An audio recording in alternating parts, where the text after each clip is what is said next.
morning. Today's the 27th day of September. Welcome to Lawrence County Municipal Court. We got just a few reviews. We're going to do those, and then we'll start with one sentencing, and then we'll have the new cases, the arraignments. So people that have reviews come up to the table to the right, to your right when you're called. Call the reviews. Haley Ann Blake, James Conley, Tyler Kemper Jr., Amber Mills, Stephanie Romans. Haley Blake is case number 23760. Haley Blake? Yeah. Okay, you're Haley. You still at OBP? Yes. Okay. And I paid on my fine this morning. I see that. And we do have a report from OBP.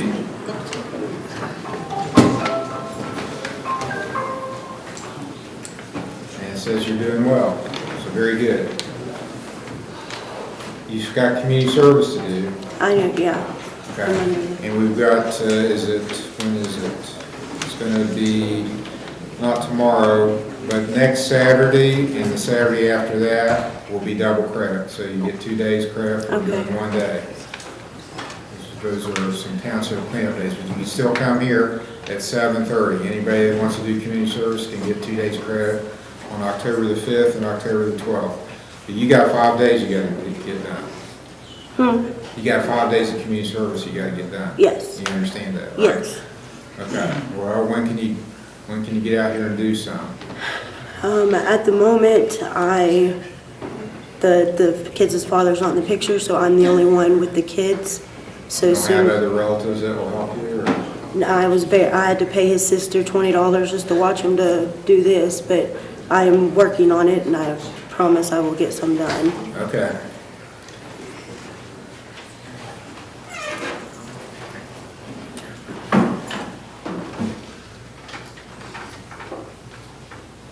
What about people in your family?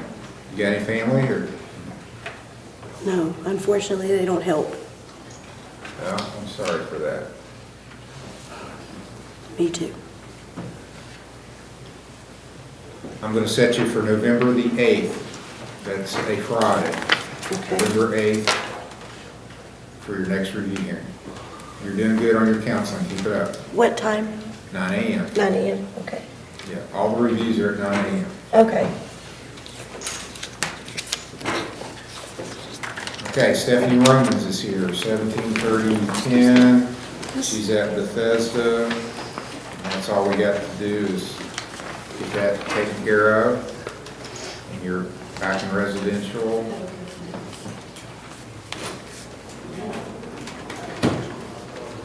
But I think this is what you need to do, right? Yeah. Okay. Keep working at it. I know you can do it. You've done it before, right? So Yeah. I'll see you in a month. Let's set it for right about a month.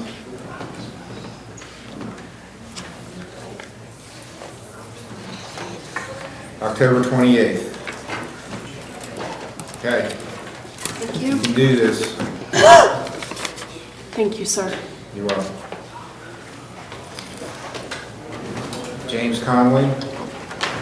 James Conley. Yes, sir. TRC 222720 and TRD 222537.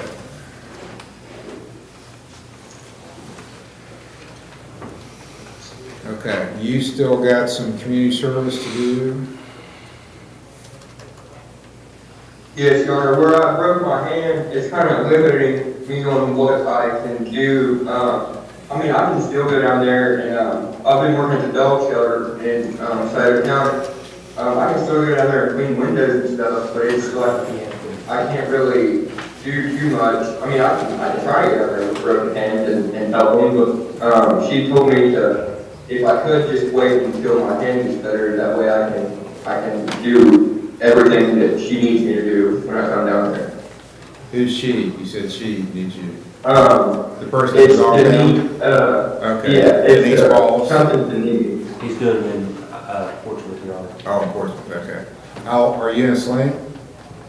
Yes, sir. It's in a, like a board cat, like like a kind of cast, but I don't know. I broke the end of my It's knuckle. still possible to do work with one hand, so I know that. Yeah, I mean, I can do that. She just, yeah, I'm limited on what I can do. Can you make a payment on your funds? I can Thursday, yes, sir. Okay. I don't have any money until I get paid. When are you getting out of your cast? She said 6 to 8 weeks, and that was like a month ago. Okay, so you only got a couple more weeks left. Yeah. All right, October 28th is your next hearing, 9 o'clock. All right, thank you, Your Honor. You're welcome.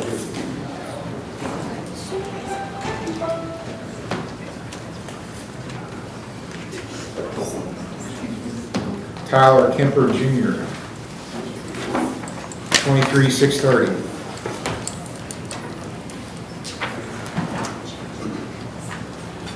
Sad and agrees.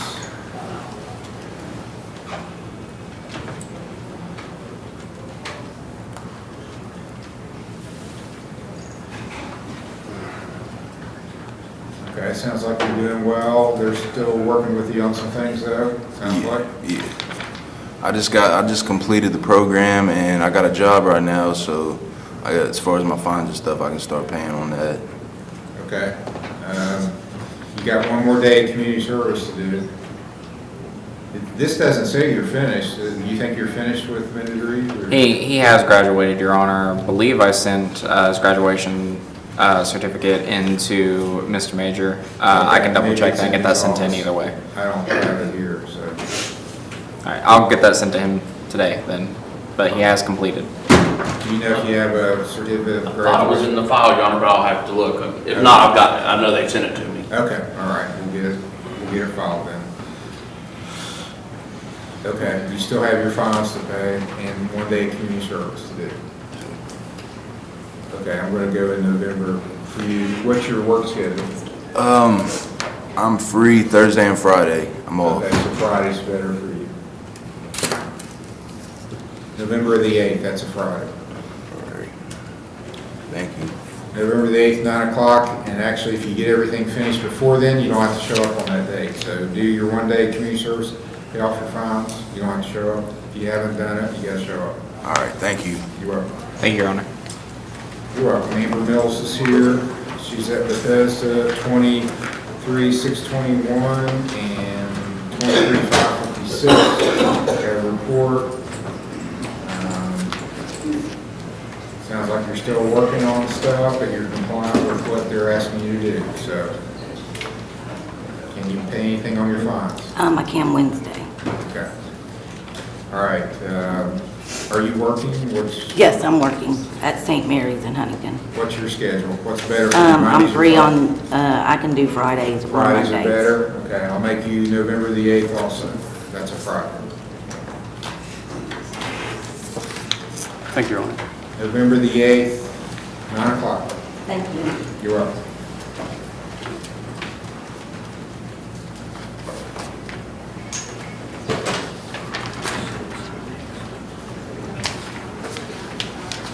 Stanwell High versus Glenn Gibson Jr. Case number CRB 10-1078 A and B, TRC 10-2432, A, B, and C. This is Mr. Davenport's case on sentencing, and Mr. Gibson has done some community service since the last time we were here, and it looks like that's all that's left to do. Thank you, Your Honor. So, well, no, he still has some left, so I'm gonna give him another day. Oh, I understand. November the 8th. He was concerned that he got a notice from Athalia Municipal Court saying he'd missed a hearing, which he did not. I've got a receipt here where he showed up and paid, but he's afraid there might be a warrant for him. Not that I know of. Okay, Okay, So that's, November That's up 8th. to them, so, Sure. I'm going to speak to Mr. Holt about that one this afternoon.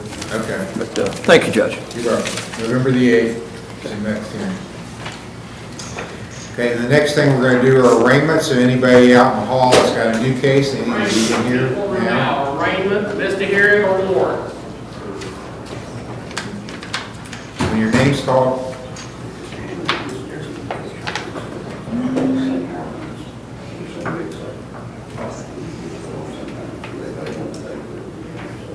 Jeremy Butcher here? You can come on up. We'll do you before the arraignments. State of Ohio versus Jeremy Butcher.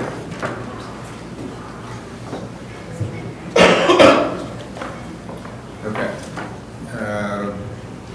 You just had to pay your fines off, looks like. Do you have a payment today? Yes, sir. How much are you paying? 40.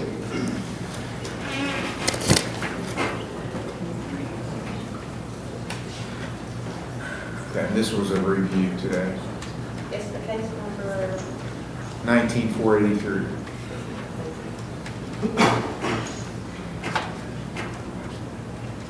November 1st will be your next hearing. Thank you. 9 o'clock. You're welcome. We'll see the clerk to make the payment. Okay, so the next hearings are the arraignments, the new cases. When your name's called, come up to the table to the right. You have a right to remain silent. You don't have to say anything in this hearing. What you say is on the record. Everything I say, everything you say, it's all going down. It's being recorded. So if you say something like you jump up and say, and I've had people do this, yes, I did it. That's an admission that the state can use against you. So you don't have to say anything. You have a right to remain silent. You have a right to have an attorney. You have a right to have one appointed. You have a right to have bond and to make the state prove any charge against you beyond a reasonable doubt. Those are your rights. If you enter a guilty or no contest plea, you're waiving those rights, and you should not do that if you don't understand what's happening, if you want to talk to a lawyer, if you want a trial on your case. Any of those reasons, you need to enter a not guilty plea. That's always the safest plea you can enter. You can change it later after you talk to a lawyer. And I had this last week somebody say, I just want to get it over with. That's not a good reason to enter a guilty plea. Because all these cases in this court are jailable, so you can go to jail. It doesn't mean you're necessarily just going to get a fine because you're guilty. Call the first case. State of Ohio versus Jonathan Benson, case number TRC 24, 1988, A, B, and C.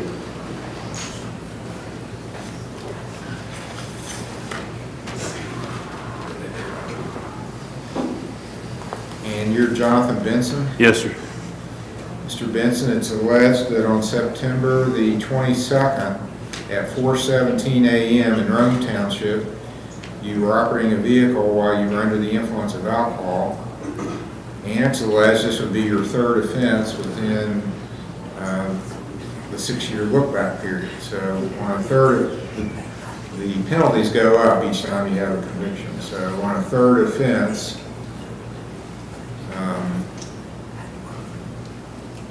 and it's alleged to be a refusal to take tests. On a third offense, with a refusal, the maximum penalty is 1 year in jail, $2,750 fine, a 10-year license suspension, and forfeiture of the vehicle if it was registered to you. Anybody has a cell phone, they can turn your phone off. The minimum penalty is 60 days in jail, $850 fine, 2-year license suspension.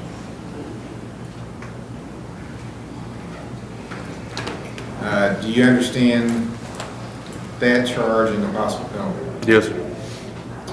You're also charged with not having a driver's license.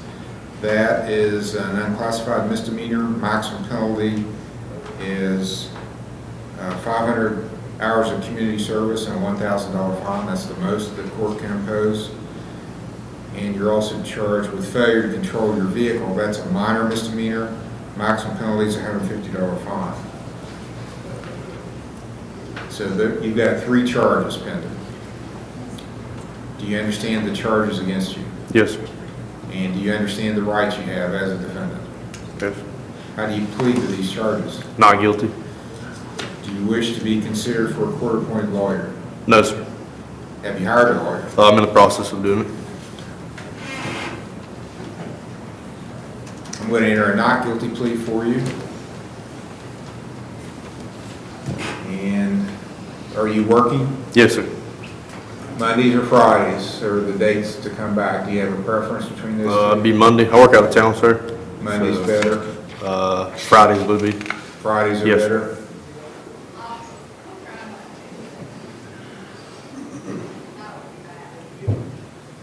About the earliest would be October 25th, or I could go into November.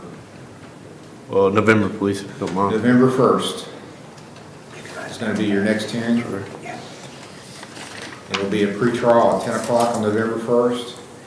So you need to be here then unless you hire a lawyer and they tell you they've made arrangements for a different date and you come the date they tell you. Yes, sir. I'm going to indicate on your file that you will hire an attorney. You didn't post any kind of bond? No, sir. Okay, I'm going to let you sign a signature bond for $3,000. Do you understand what that means? Not really, sir. Can you Okay, explain I'm to going to me? explain it to you. It's like an IOU. You're saying, I owe $3,000, which I will pay if I don't come to court. So Yes, sir. if you get a warrant for not coming, so they're going to be looking for you. Then when they find you, you got to pay $3,000 as a penalty for not coming. But as long as you come to court, you don't have to post any money. Yes, sir. So just come to court and you'll never have to pay that bond or post it. Okay, November 1st is the next hearing, 10 o'clock. Thanks, sir. You're welcome. State of Ohio versus Tracy D. Dillon, case number CRA 24575, CRB 24576. You're Tracy Dillon. Yes, sir. Ma'am, it's alleged in this case number 575 that on May the 1st of 2024 in Rome Township, you were knowingly in possession of cocaine. That's a Schedule II controlled substance, possession of which is a felony of the 5th degree. Maximum penalty for that's a year in jail, $2,000 fine. You're also charged in case number 576 with being in possession of drug paraphernalia, being a glass smoking pipe that had drug residue in it. That's a 4th degree misdemeanor. Maximum penalty is 30 days in jail, $250 fine. Do you understand these charges? Not really. Well, they're not that hard to understand. Well, The state's I believe alleging not, two yeah. things. Well, I'm going to explain to you and make it clear. They're saying you had in your possession cocaine, knowingly that you had it in your possession, and 2, you had drug paraphernalia on you, a glass smoking pipe. You understand that? Uh-huh. Do you understand the rights you have as a defendant? Yes. I'll plead guilty. No, you can't plead you have a felony, so the felonies are the more serious charges, Oh. so you can't enter a guilty plea or any kind of plea at the first hearing. Do you have the money to hire a lawyer? No. Do you have a job? No. I'm going to appoint a lawyer for you. Let's appoint Mr. Stratton. So he's here, we'll get him in to represent you, and then I'm going to need the prosecutor to come in too. Okay. This is the prosecutor, Mr. Deal, and Mr. Stratton is going to be your lawyer. This is Tracy Dillon. She has a felony 5 possession of cocaine and a drug paraphernalia charge. Okay. What's the state's position on bond? The state would not oppose an OR bond if Ms. Dillon is willing to be assessed for treatment. And it'd be, I'm under doctor's care now. It's psychiatric. okay, Brad. So maybe if we found out about that, what care she's under and what other help we might be able to get for her. That would be, maybe before she leaves today. What doctor do you see now? Oh, my doctor is Larry Robinson.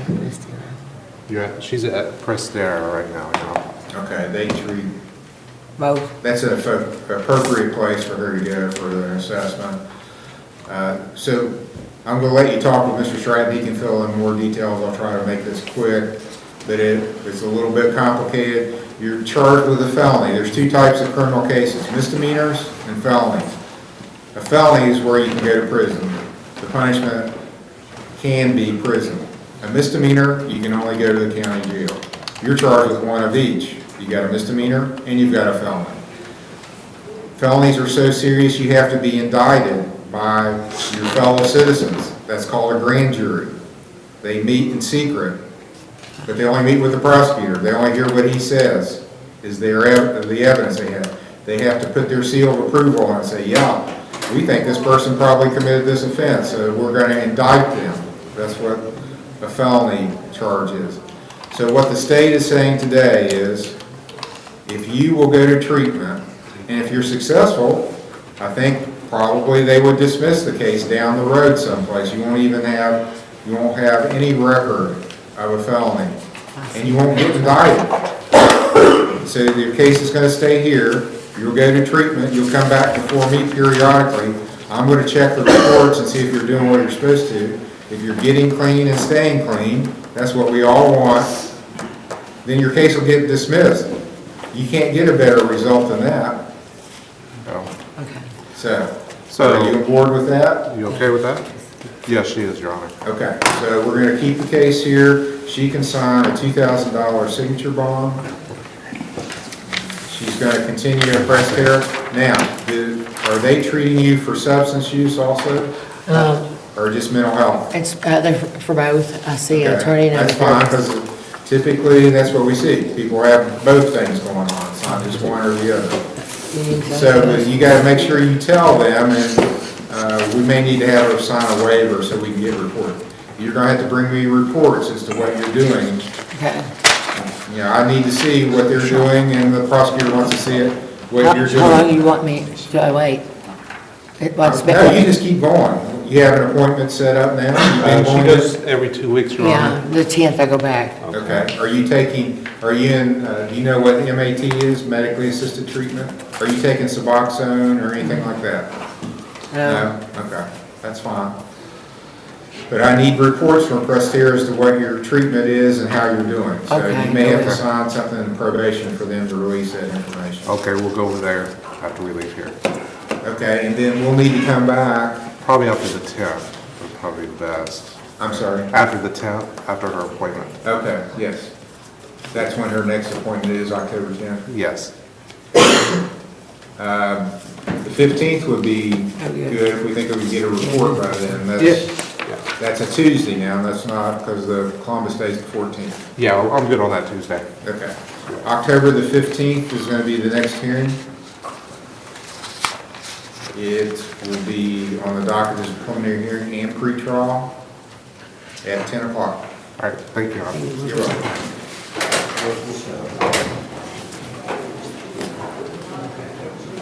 State of Ohio versus William Rice. Case number TRD 182548, TRD 202404. All right, Mr. Rice, so as you missed, you were supposed to be here Monday and you're here today. Yes, For sir. review here. I had to work, but they're gonna let me work evenings next week, so I can get these 3 days of community service done. All right, and you heard the dates I said, there's double credit? And you did make a pretty substantial payment on your fines, I see that. Mondays or Fridays for your next hearing? Fridays are better for me. November the 8th. That's a Friday at 9 o'clock, no warrant to be issued. All right, thank you so much. You're welcome.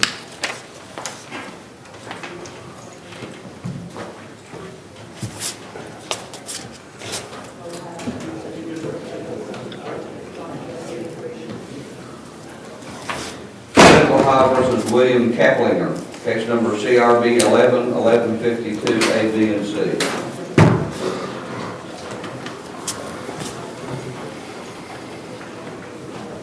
This is a sentencing, and this was set for Monday also. You've got quite a bit of community service and fines still have to pay. Yeah, I'll have You did make a payment September 13th. I was gonna make another one today. How much are you paying? I was gonna do 100, but I only got to work it 1 day so we call the rain, so it'll be $40 today. All right, see the clerk make that payment. I'll cancel the bond. You have a bond up, so I'll cancel that. I'll let is it Mr. Sowers that posted your bond? Yeah. I'll let him know that you appeared. I assume he called you. Yeah. And do you want it on Monday or Friday for your next hearing? Friday.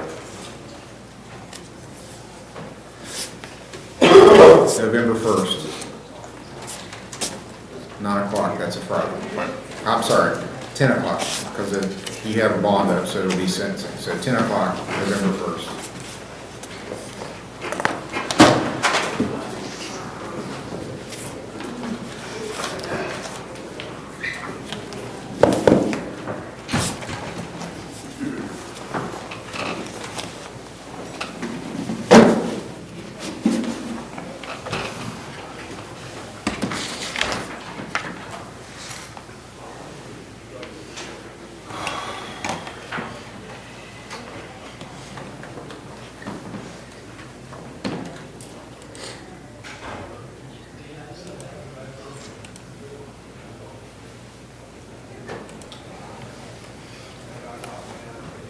Okay, I notified Mr. Sowards that he appeared. State of Ohio versus Tina M. Wells, case number CRA 24604 and CRB 1276.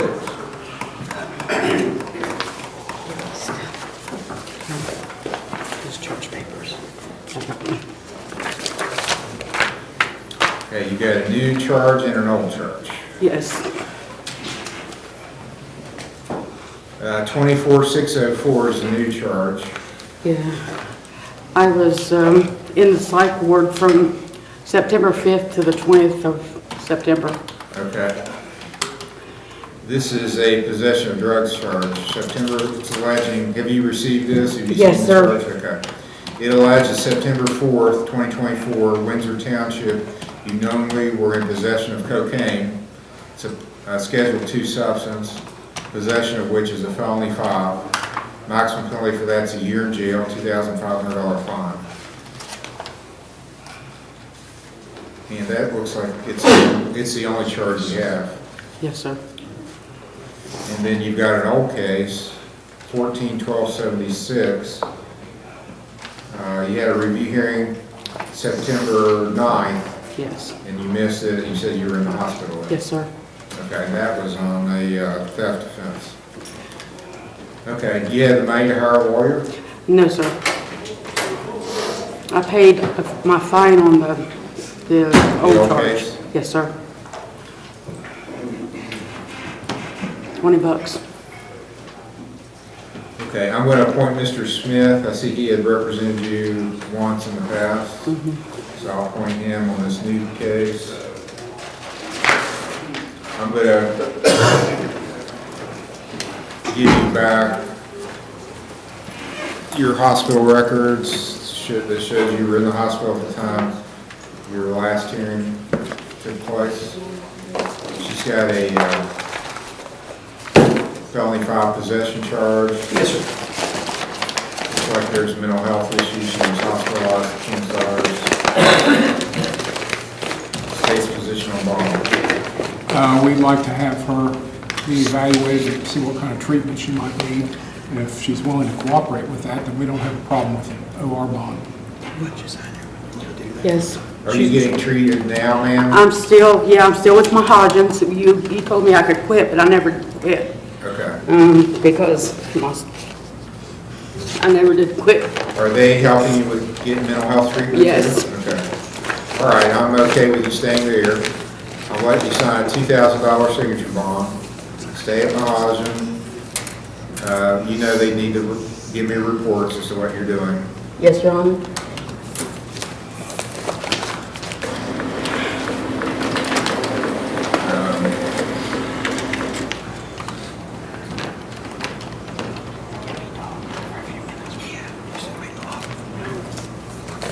What's your schedule in October, Mr.? Judge, I'm here the 4th, 11th, or 25th, or 28th. Okay, let's make it the 11th, October 11th. I can do 2 weeks. Thank you, Judge. Thank you, Your Honor. You're welcome.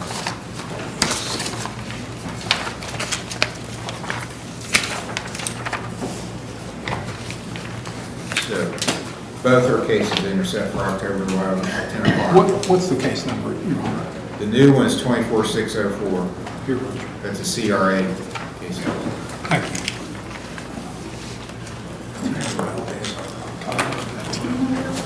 I don't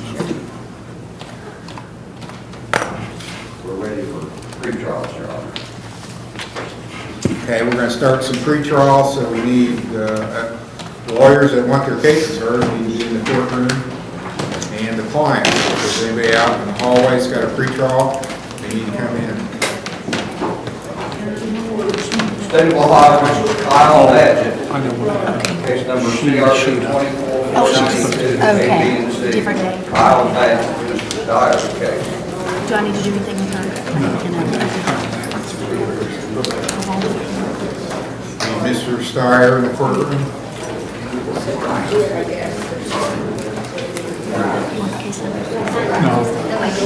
Always she.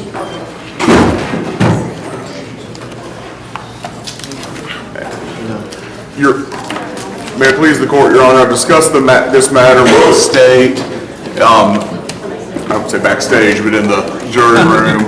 And at this time, we're gonna need to do a little bit of discovery on this matter, I believe. The state wants to look into a couple other issues. I'd like to see the evidence that the state legislature has, so we need to reschedule this.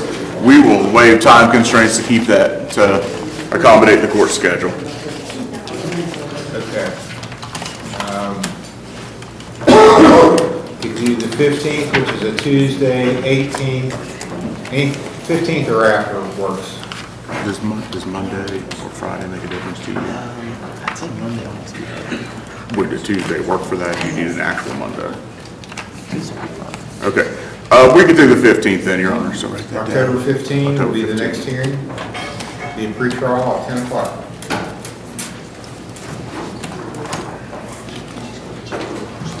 State of Ohio, Jamie Allen Baker, case number CRA 24-5. So just go ahead. You guys will probably just stick around. Jamie Allen Baker.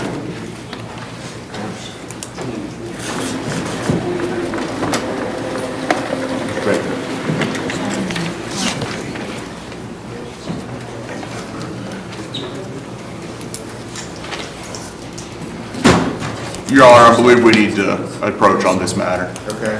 You may.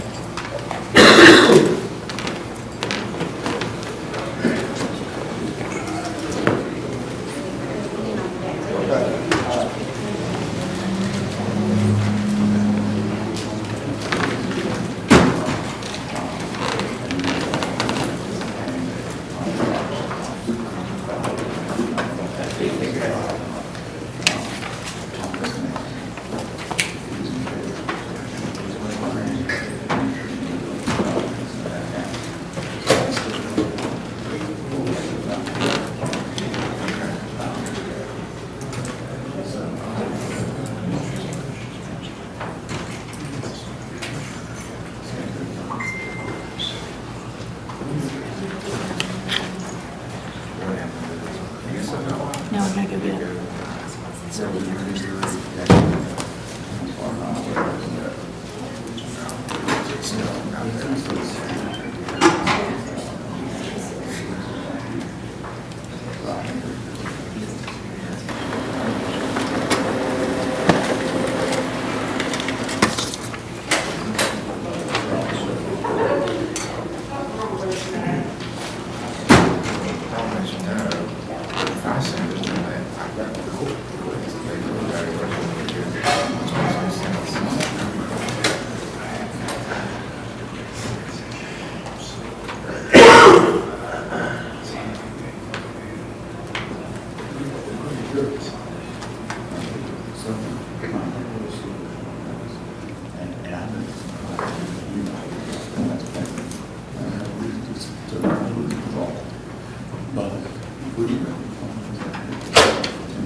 All right, defendant waives time constraints. The case is going to be continued for 6 weeks, approximately.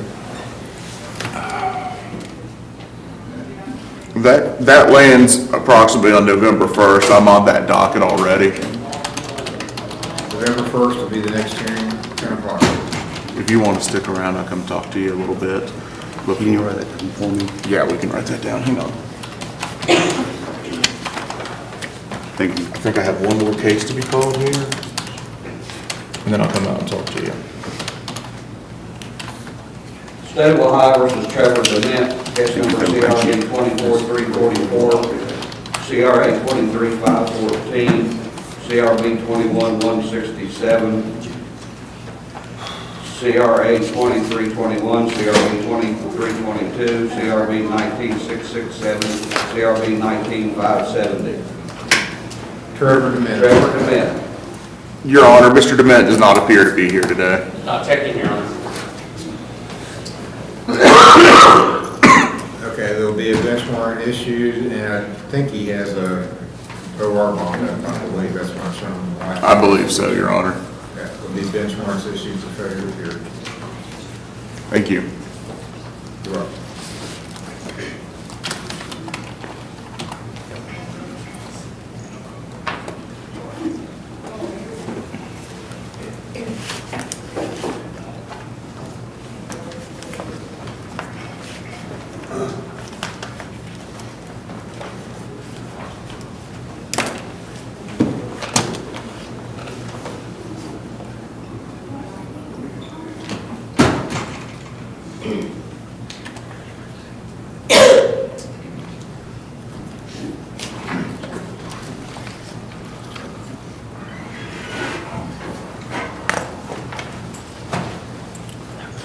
State of Ohio versus Jamie B. Bias, case number CRB 24603.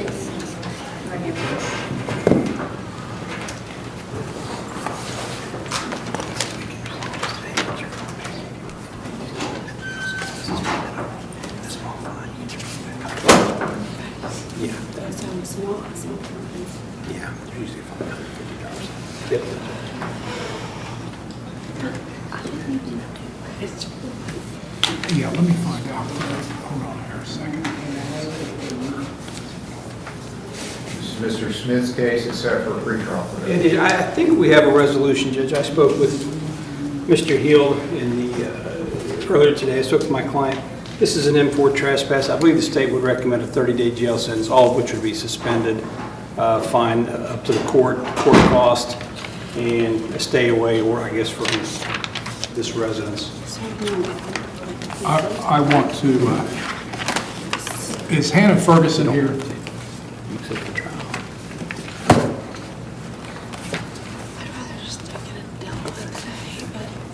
So we are in agreement with that, Your Honor. And a order to stay clear of the neighbor there, Ms. Ferguson. I was hoping she was here. And Judge, they confiscated her phone. There's a video one. I'm assuming the state will put the order is to be released to the sheriff today, or by the sheriff to my client. So, We're not opposed to that. I'd like that new order so she can take it to the sheriff and get her phone back to that.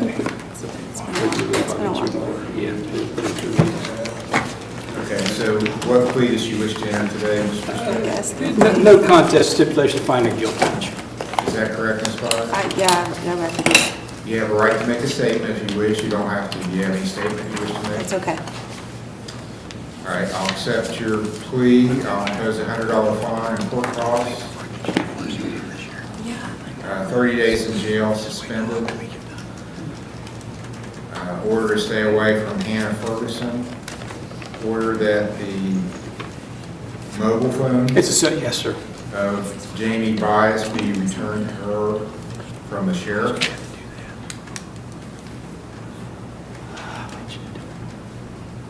Level 5 probation for 2 years. Review hearing will be March 24th of 25. Ms. Bias will need to go meet with Mr. Major, who will be her probation officer. And after that, she's free to go. That'll be a review hearing March 24th, 9 o'clock of next year. 9 o'clock tonight. With participation, I'll get that order, bring it to you. Yeah. We'll need her to sign the no contact. Do that. That would be Okay, there will be no contact order she'll need to sign. So she can't. Ma'am, you'll have to come over here and You need to sign. sign. So what about this dog? Is anything?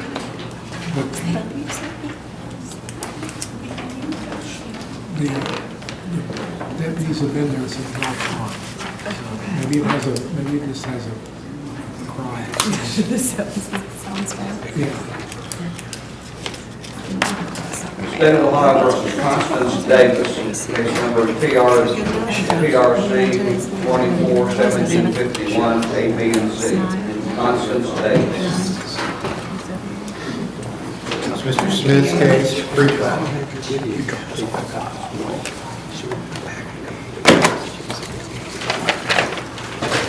Judges, the case discovery has been filed. The Axon video was not required for original discovery, but it has since been provided. I need time to go through the video with my client. This is our first pretrial. If we could do the fourth, The 15th or after of October. the 25th or 28th, Judge. Who is this? Constance Davis. I'll put the video now. October 25th. It's 10:20 on the 10s. Are you still the same? Pre-trial, 10 o'clock. Go ahead, you come to the office. I'll put that here. 10:25 to 10. State of Ohio versus Robert L. Slaughter, case number CRB 24346, A and B.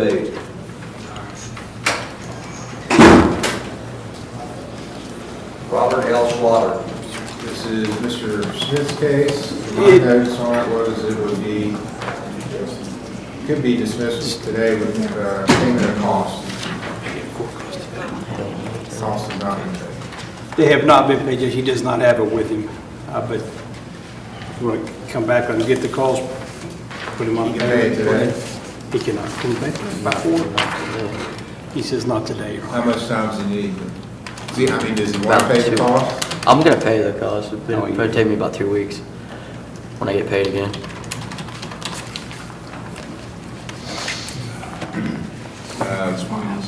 You said the 25th. Is it 25th or 28th, yes. These are not. October 25th? I can do that, yes, sir. Right. Same thing. If he pays the cost before then, he doesn't have to appear. I'll send you paid by then. Check with the clerk just to make sure. Thank you, Judge. You're welcome. State of Ohio versus Christopher J. Blevins, case number CRB 2286, CRC 21595, A and B, CRA 21462, CRB 19439. Hey Chris, you done with this new service? Don't have a pay. Service coordinator was in the office morning.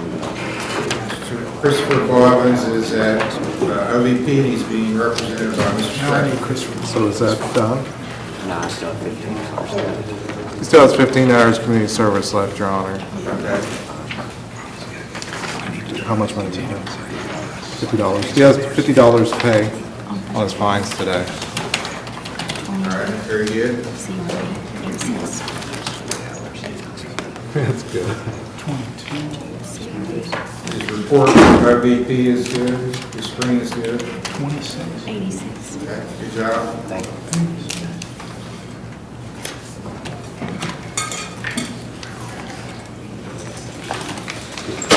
Hey, Your Honor, I don't know. I'm a little disappointed in Mr. Smith, though.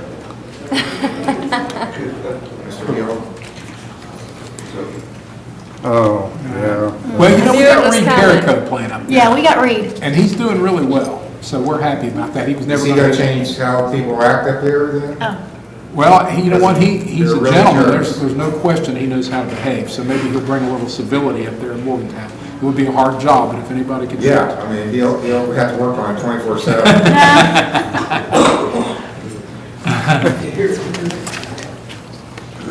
Okay, another month or Yeah. Yes, Your Honor. 28th, Yes. October 28th. All right, keep working. I'll keep you out of trouble. Thank you. You're welcome.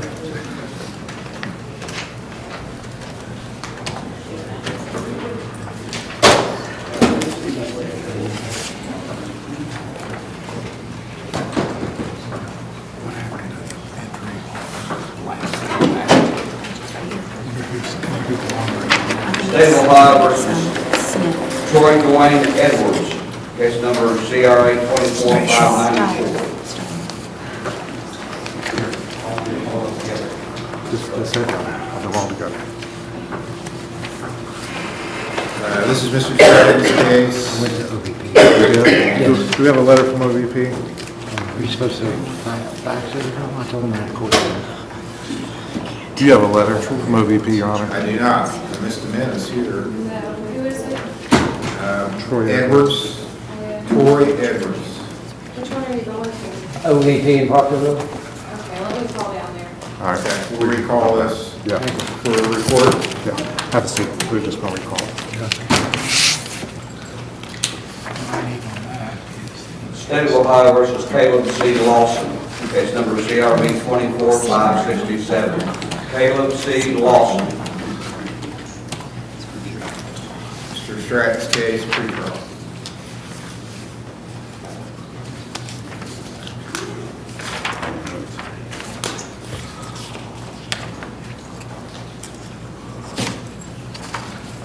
No word from Mr. Lawson? No, Your Honor. Bench warrant for failure to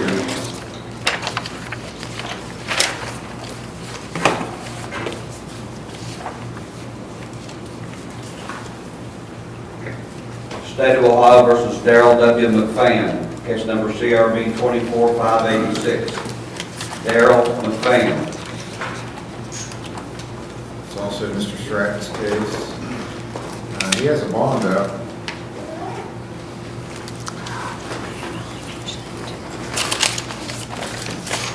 That's what it says on the outside of the file. So with Mr. Sowards? No, with Peach Bond. Oh, yeah. He's one of your fellow Scioto County guys. Yeah, I prefer Sowards.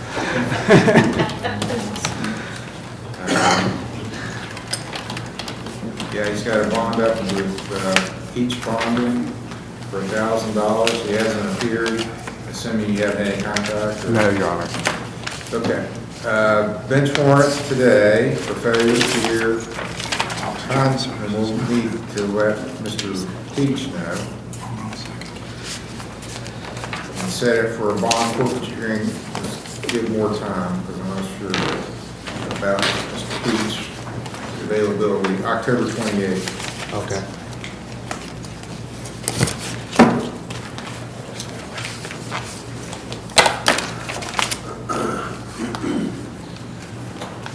We'll have the clerk contact Peach about the bond forfeiture hearing October 28th. That'll be at 10 o'clock.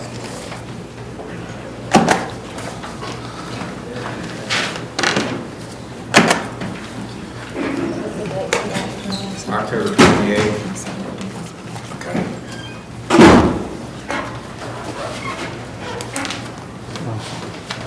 State of Ohio versus Jordan Wiley, case number CRB 24565. She's appearing by teleconference and she's at the Bluffs. She's at the Bluffs, yes, Your Honor.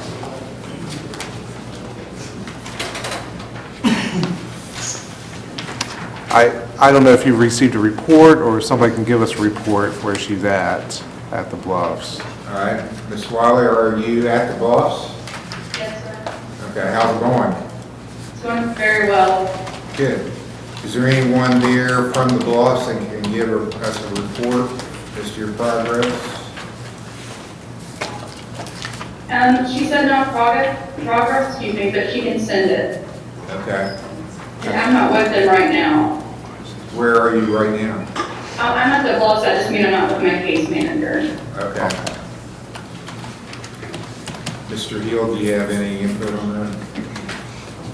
No, we're pleased that she's there and hopefully making progress. I wanted to check and see if her husband was here, and I don't have his name right in front of me. Brandon Roberts.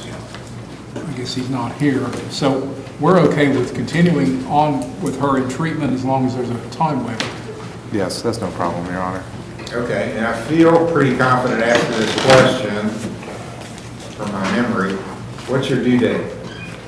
April the 4th. Okay. I don't usually ask that question because I've got burned on it a few times. embarrassed both of us, but I remembered you said you were pregnant the last time we were here, so.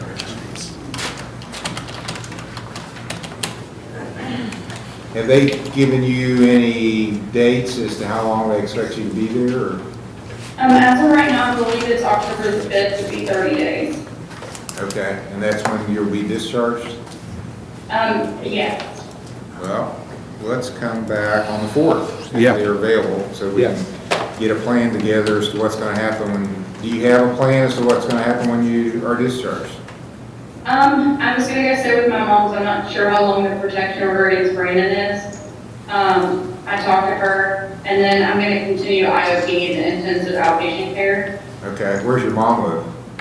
in Parkerville. Okay, so you'll be Okay. local. All right, I approve of that, but let's still we'll do it, you can appear by teleconference like you are today, and then we'll finalize everything as what you're gonna do once you get discharged. Okay, you look good. I'm glad things are going well. Thank you. You're welcome. October 4th is the next hearing at 10 o'clock. State of Ohio versus Joseph Cladillo, case number CRB 24615, CRB 24510.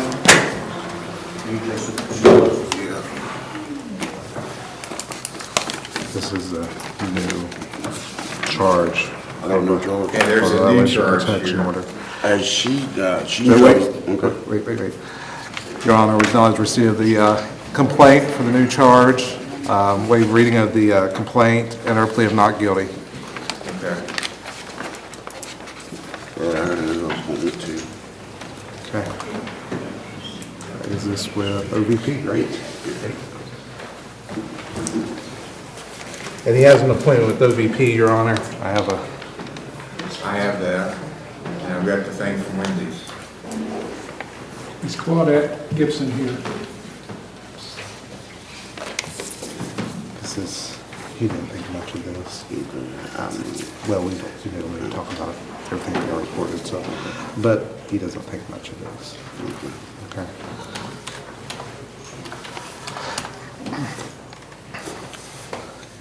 So how do you want to proceed? Your Honor, we'll set it for a pretrial. I asked for a signature bond, of course, on this new charge. It's not, the allegations are it's a violation, but it's nothing serious, the allegations. At least what it appears in the report from the law enforcement, it sounds like something that we're okay with continuing on with the plan that we had before. Protection order is still in place, so, but we're okay with, you've been going to ARC, is that right? No, I live at Wendy's now.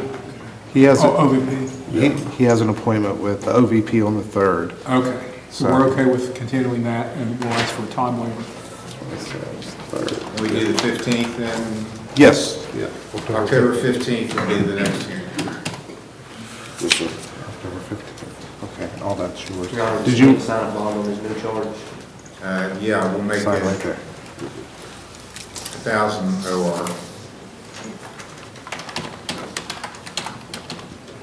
And entering an agreement this week. Okay. She's gave you the wrong thing. There, you're good to go. All right? Yeah, do I need to talk to you? No, you're Yes, good. sir. Thank you. You're welcome.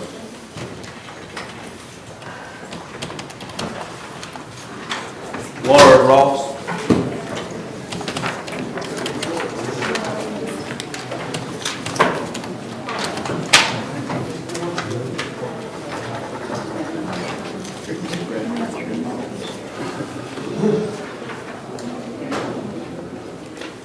State of Ohio versus Raphael Sanders, case number CRB 24620. Raphael Sanders. Raphael Sanders.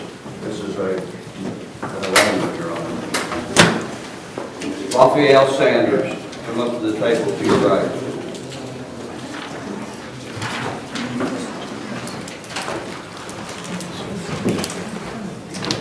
Sir, you're Raphael Sanders? Yes, sir. The bail sent you a copy of the charge filed against you. It's a theft offense. It alleges that on September 23rd, you purposely tried to deprive Walmart of property without their consent. It's a theft offense, maximum penalty 6 months in jail, $1,000 fine. Do you understand the charge? Yes. Do you understand, well, you weren't here when I explained the rights, were you here when I explained the rights of the defendant? Yes. Okay, do you understand those? Yes. Any questions before you enter a plea? No. What plea do you wish to enter? Guilty. Guilty means you're admitting the charges are true, No. it waives your right to have a trial and to have a lawyer. Yes. Is that what you want to do? Okay. What I do typically on these, because we get a lot of theft offenses from Walmart, and over the years I've found that a lot of people that are stealing from Walmart have substance use issues. So I make everybody do a drug screen that pleads guilty. So go do a drug screen. I'll send you after I get the results. So go with Mr. Cooper, he'll show you where to go do the screen.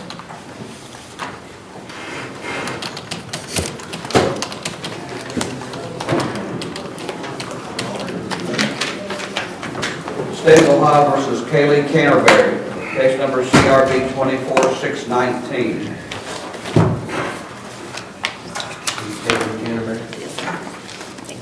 Hey, Josh, can you give these to And Sharon? you're Kaylee Canterbury. Yes, sir. Ms. Canterbury, you have a theft offense charged alleging that at Fayette Township, September 23rd, you purposely deprived Walmart of property without their consent. First degree misdemeanor, maximum penalty 6 months in jail, $1,000 fine. You understand the charge? Yes. And you understand your rights? Yes. How do you wish to plead? Guilty.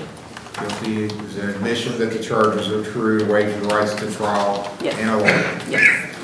Okay, same thing, I'm going to order you to go do a urine screen, I'll do the sentencing after I see what the results are. So you go out to the left, I'll show you where to go to get the screen done. Okay.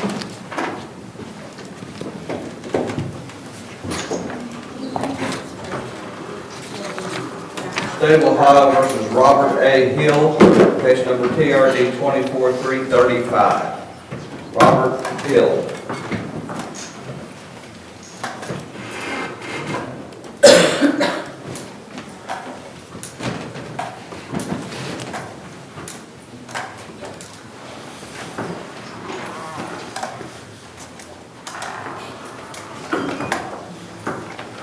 All right, sir, you're Robert Hill. Yeah. Mr. Hill, it's alleged you had missed a review hearing on August 23rd of this year on a violation of restrictions on your driver's license. And it looks like you wound up getting arrested on that warrant and had to post a bond. Is that right? Yep. Do you admit or deny you missed your hearing back in, was it August? Yeah, August. Yeah, I was at a doctor's appointment in Columbus and forgot all about the hearing. It looks like you forgot all about the case because you haven't done anything on it either, have you? I've been, I have medical issues. Okay. Getting ready to have surgery on my foot. When's that happening? I'll go back to the doctor's, the 23rd of next month.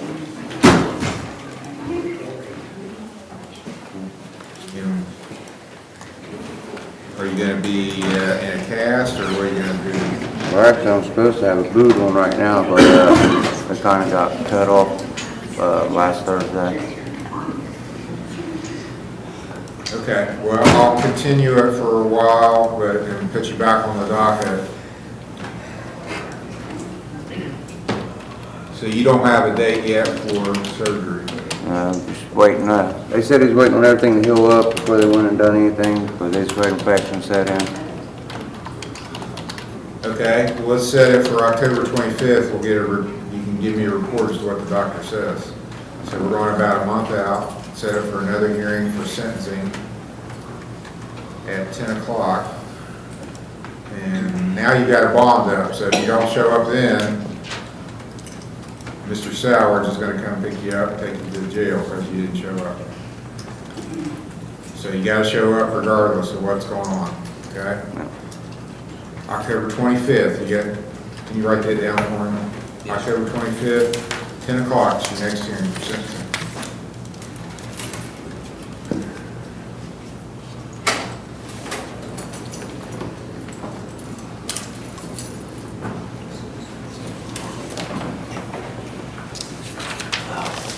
Thank you.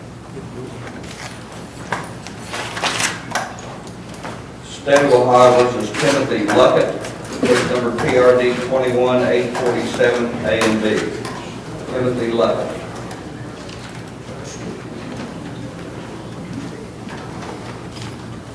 Timothy Luckett.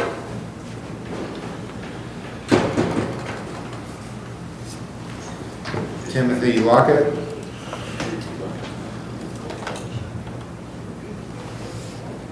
Looks like he was arrested on a failure to appear. Is he in jail? Now he's got a bond up. He posted a bond. He checked in with the clerk just a few minutes ago. Timothy Lockett. Okay, I'll pass it. I'll issue a warrant at the end of court if he's not here. State of Ohio versus Richard Riggle, case number CRB 24622.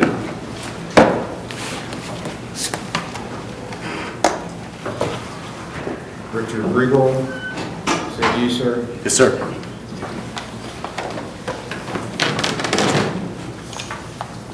Bailiff's bringing you a copy of the charge that was filed. It's case number 24622. The state's alleging that on September 23rd at Rome Township, you not only caused Riley Cole Atkins to believe you would cause physical harm to his person or property. That's a menacing charge is the filing against you. It's a 4th degree misdemeanor. Maximum penalty is 30 days in jail, $250 fine. Do you understand this charge? Sir. Do you understand the rights you have as a defendant? Yes, sir. How do you plead to this charge? Plead guilty. Guilty means you're admitting it's true, and by doing that, you waive the right to have a trial and have a lawyer. Do you understand that? Yes, sir. All right, I'm going to accept your guilty plea. Does the state have a report on this? I do, Your Honor. This is from Deputy Orsbon from Lawrence County Sheriff's Office. He says that on September 23rd, 2024, at 6:07 in the evening, I received a call for domestic. Upon arriving, there were several people on the porch. This was in Chesapeake, 28 Township Road, 1038. Several people on the porch. I asked what was going on and where the other two officers, where a male stated his name was William Atkins, and this was his daughter's son-in-law's place. His daughter and son-in-law's place. So I'm assuming that Mr. Riggle is the son-in-law. William stated his son-in-law has been drinking for 2 days and has been trying to fight with family members. William stated the other two officers, Deputy Mullins and Chesapeake Officer Ferguson, was in the home with his son and daughter-in-law. Son-in-law and daughter. Upon going in, the male was in the hallway stating that he had been drinking and he was there to see where his brother-in-law was, that he came home to fight him. I had asked Richard Riggle to walk down to my car as everyone was talking over me and would not calm down. Once I got to the car with Richard, I read him his rights and asked him what was going on. Richard stated that he had a small bottle of liquor at the hotel, then got a text from his brother-in-law and decided to go back home and demand they tell him where he lives. Richard stated that he was there to beat him up. Richard stated that he became angry and started to scream, and that is when someone called the cops. Roberta Riggle stated that she was upset and has been drinking for a couple of days and decided to go to a hotel room and sleep it off the night before, but then got up and started drinking again. He came home and started arguing with everyone, trying to fight. He was mad and stated that he was going to hurt her brother Cole. Tracy Gordon stated that Richard keeps screaming that she better tell her where her son was because he was going to hurt him. Tracy stated that he was very angry and she did not know what he was capable of doing. Tracy stated that he's been drinking, trying to fight anyone he could for the last 2 days. William Atkins stated that Richard had been drinking for 2 days and has been pushing him or his son to fight with him. William stated that he did not pay attention to Richard and told him he was disappointed in the decisions he was making, that he had 2 kids to take care of and needed to do better. Williams stated that he wanted to know where his son lived so he could beat him up. Catherine Regal stated that her son gets very angry and that he was or would hurt someone when he gets drinking, that she was used to him threatening her, that he has been that way for years, but if we did not show up, she feared he would start tearing up the house. Until he was able to get someone to fight with him, he could be very dangerous to himself or others. Catherine stated he keeps screaming to give him his gun. He was going to go hurt Cole, and he wanted to know where he lived. Catherine stated that he was capable of hurting someone when he was like that. Catherine stated she did not think he would hurt his wife or kids, but that he would any of the others, including her. Catherine stated that Richard stated that if he did not have his kids, he would hurt her. She did not want to file charges. Riley Cole Atkins stated that Richard contacted him and stated that if he did not get his stuff together and do better, that his sister would leave him. And that was when Richard stated he would kill him over a text. Cole stated he would send the text to my work email. I had Deputy Mullins take Richard to the Lawrence County Jail. I took statements from everyone. I will send emails to Detective Lehman. Okay. Mr. Riggle, do you have a statement or explanation you want to make? I do. I made a mistake. I was not in the right, clear headspace. I am in the process of going to a program for alcohol. I'm just waiting for a counselor to be available. I'm doing that through my job. And I didn't mean what I said. The person that I threatened is actually here today, and I haven't been in contact with him or anything, but I want to let him know that I love him. He is a brother. Is that Cole? Thanks. Is he in the courtroom? Cole, you want to come up here? Yeah, why don't you come up and talk to us? Your Honor, it sounds like the whole family was involved in this. Yeah. Mr. Riggle, are you a veteran? No, sir. You're not a veteran? Okay. The only reason I asked, there's some services available for veterans.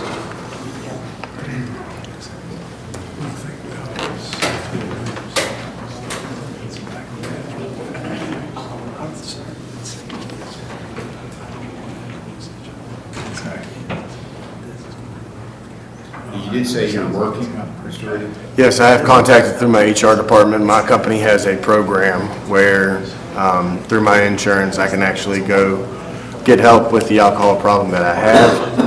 I've already been in contact with them. They said it would take up to 48 to 72 hours for counselors to respond back with availabilities. So I do plan on doing outpatient programs. If that doesn't work, my second step is inpatient. Where do you work, sir? I work at Centos, Huntington, West Virginia.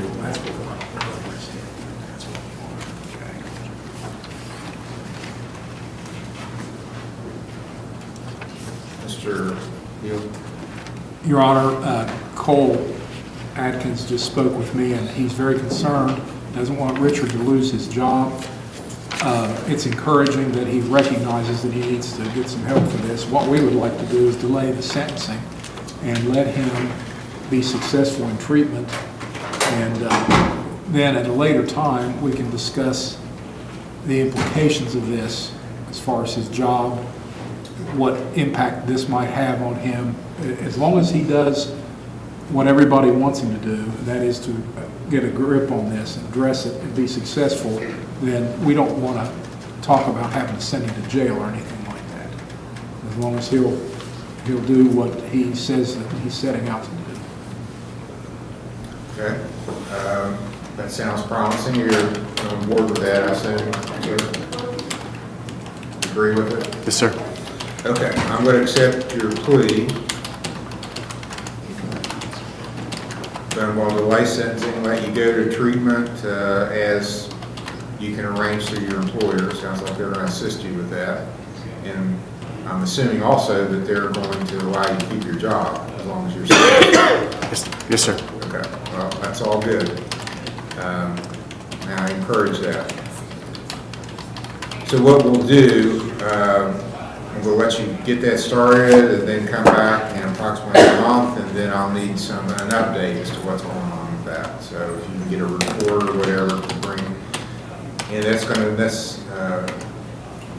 necessitate you coming back here on a Monday or a Friday. What's better for your schedule? Friday would be better, sir. Fridays. Let's do November 1st then, so it's a little more than a month.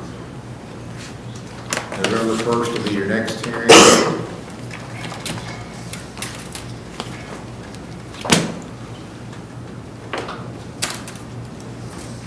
I'm going to let you sign a signature bond of $1,000. That's, no, you've got a bond up. Okay, so we don't need that. His bond will be, I'll continue the bond you posted. I'm going to make a condition that, just from what I've heard, I don't think you should be consuming alcohol. So I'm going to make a condition of your bond that you not consume any alcohol.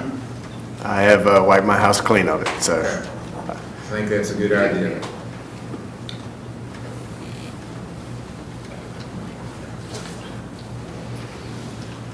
Okay. So,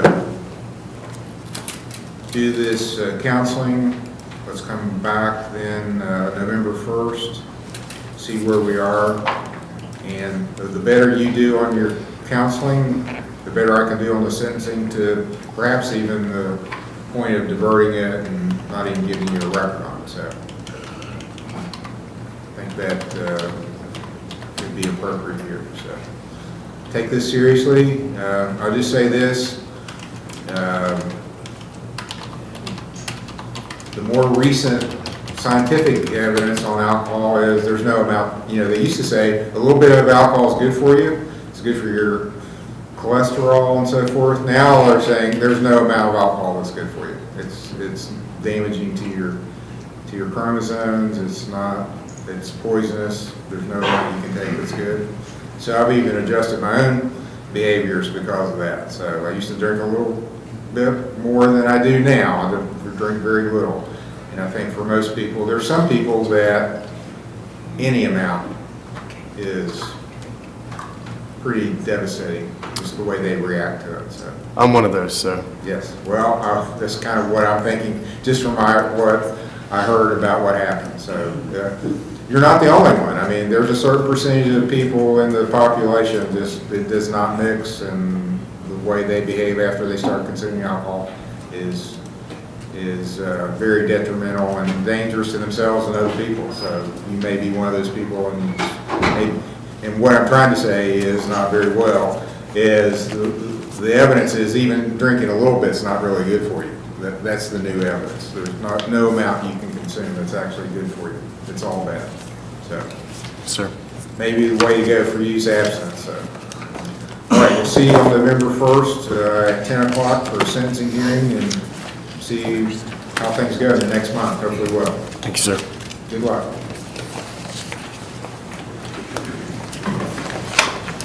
May I approach, Your Honor? Yes. Well, actually, I just don't need to actually approach for this. Trevor DeMint, who you recalled earlier, is now available on the Zoom if you're willing to recall his case and not issue the warrant. I'm sorry. We will get to That's fine, yeah, I just want to let you know he's here. Well, by video, DeMint. State of Ohio versus Brian E. Tomlin, case number CRB 24327, CRB 17984. Brian Tomlin. Brian Tomlin.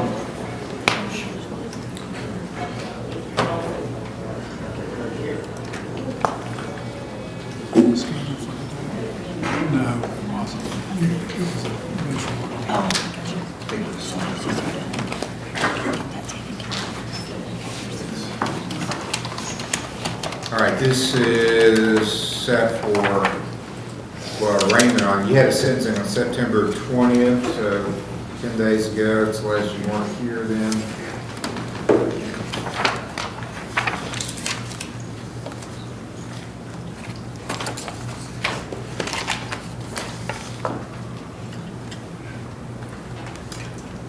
notes were on this last case, 24-327.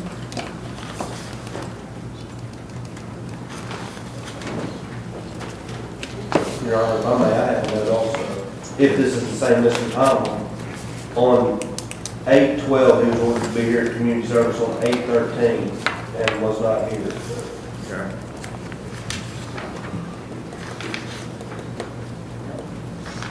Is that correct, Mr. Tomlin? Yes, sir, but I'm pretty sure all my community service is caught up. Have you done it all now? This is Yes, on- I'm pretty sure if I got my days correct, I think they are all caught up. Yeah, there was an order in his other case, 17-984. Can you update that and see? Yes, sir. We'll recall it because I'm still showing community service. So go meet with Mr. Cooper about your community service and we'll have you back. And I have my, all the money for the court costs and stuff. Okay, you can discuss that with him too. And, well, we were going to, you talking about, we were going to dismiss it upon the payment of court costs, so if he's got that. I tried to pay this morning, she just told me to wait. Okay, he's got an old case though, he had community service on that. We'll get that updated, then we'll have him back. State of Ohio recalls Raphael Sanders, case number CRB 24620. Raphael Sanders.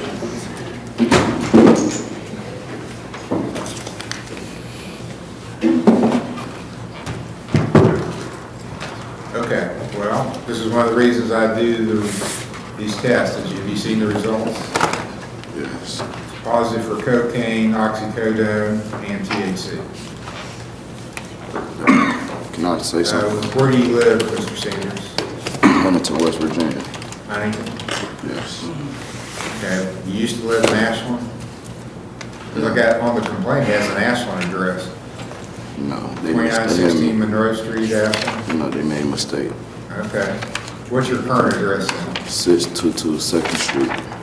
622 2nd Street, 2nd Street? Huntington, West Virginia. How do you pay for medical service? Do you have a medical card? No, it's just a free open. Cash, you pay it? Okay. Well, But I'm gonna order you to get some treatment for this. Because you're showing positive for cocaine and opioid, as well as marijuana. I'm not as concerned about the marijuana. I'm concerned about oxycodone and cocaine showing up in your urine. can I say something? Yes, sir? About the cocaine, whatever. That's got to be wrong. I don't even go nowhere near that unless I'm getting it from the weed or something. I don't even have no way to get into cocaine. The thing is now, I would just tell anybody, anything that you get off the street, you don't know what's in it. Yeah, exactly. But it's a real life, like a dispensary. It's called Mr. Plug on 4th Street, 4th Ave. Well, you're also positive for oxycodone, so that's an opioid. I'm going to refer you to OVP because they've got lots of facilities in Huntington. Yeah. Brianna is here from OVP. She's kind of tried to overlook the sweatshirt she's got on. But I want you to still talk to her. And get something set up. She's got a WU sweatshirt on. And get something set up and go in for at least an assessment. Now, if they assess you and say you don't need any treatment, fine, but you're testing for at least 2 street drugs. Yeah, that's got to be wrong. Okay, I'm going to go ahead and sentence you. I'll impose a $100 fine and court cost, 30 days in jail, suspended. I'll suspend all of it as long as you do the other stuff I'm telling you to do. You got to do 5 days of community service. We have a community service partner here. Stay out of Walmarts and go to OVP for an assessment and treatment as they order you to do after they do the assessment. Okay. And they've got several facilities in Huntington. Okay.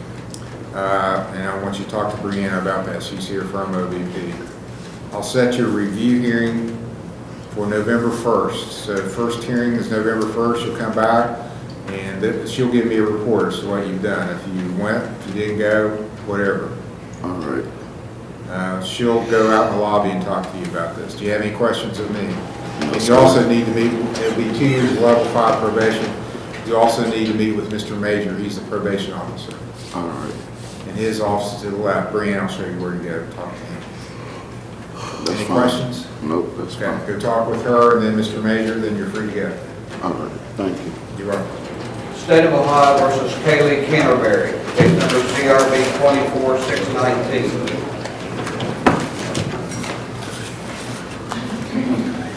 Okay, you tested, I'm assuming you two maybe were together? Yes. Okay. You did not test for cocaine, but you tested for oxycodone. Yes, sir. Okay. That was beforehand. That was before jail time.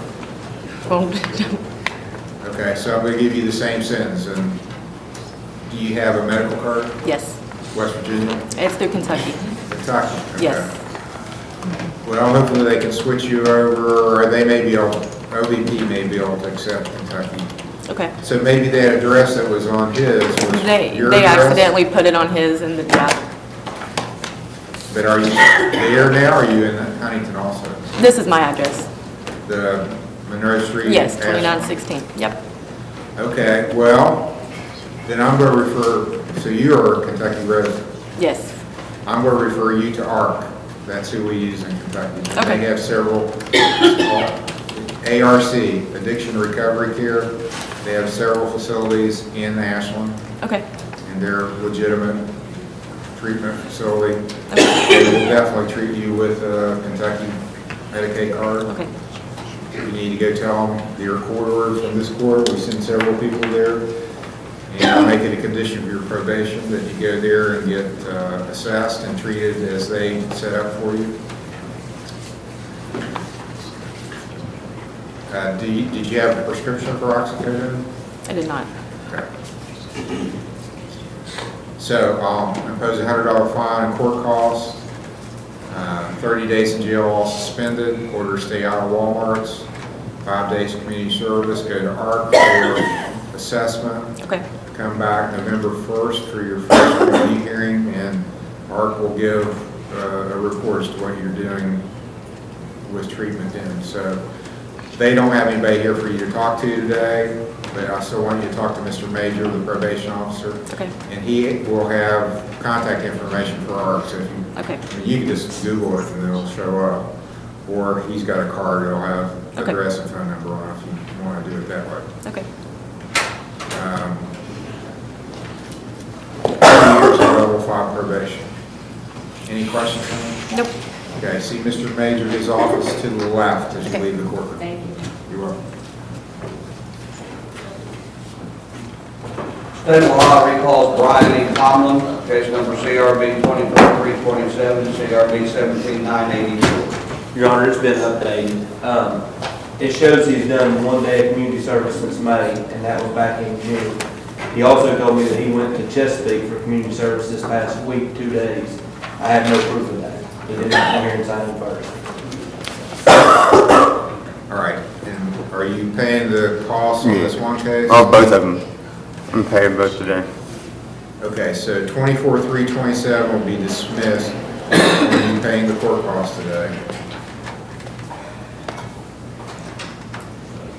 On the 17-984 case, It's 170. you pay it off.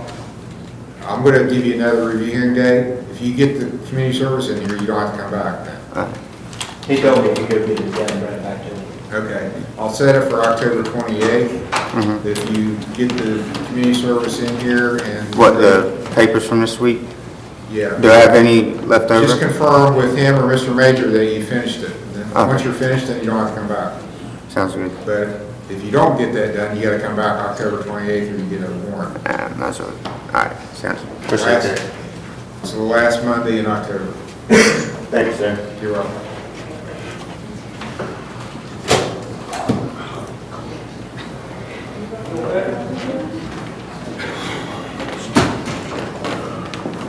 State of Ohio versus Brian L. Clay, case number CRB 24560.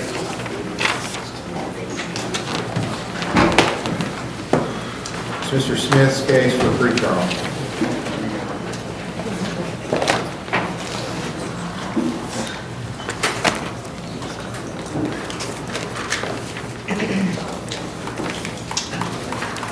at Restoring Hope? Yes, Your Honor, he came in Monday. We're hoping to have a report for him. His case manager wasn't available for the written report, but she gave me verbal. Verbal report, okay. So, evidently the case manager wasn't available to do a written report, but she does have she's here with a verbal report? Yes. Okay. He's compliant? Very compliant. Okay, that's good. So we're just getting started, right? I mean, he's got,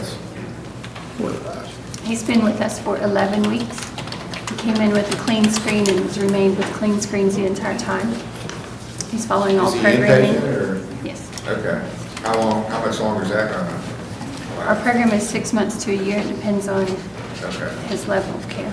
So we could set this out, say, in November sometime to come back. Yes, sir.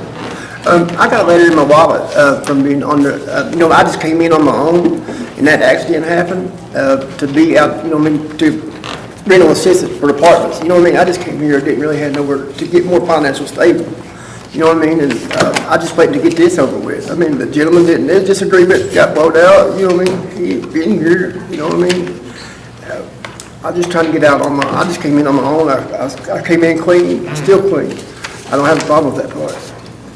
Okay, well, what's the state want to do? Well, Your Honor, the victim's taking this very seriously, so we're going to need to either have a plea or set it for a trial. We are encouraged that he's in treatment and he's doing well.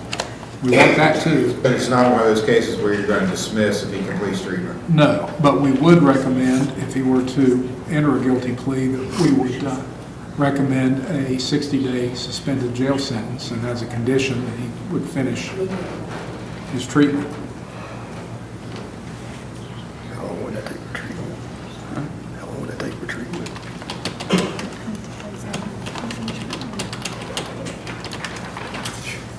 I came in here on my own. I got in trouble. Have you spoken to the victim? Yes. Okay. I didn't know, because you asked Monday if we had contact for him. We were able to get a hold of him. Okay, that's what I was waiting for, to see if there's actually. Do you want to discuss it, or? Your Honor, let's just go ahead and set it for another pre-trial, see how he's doing, and then if we change our plea, we can do it then, otherwise we'll set it for trial. Okay, I'm looking at October 15th or after.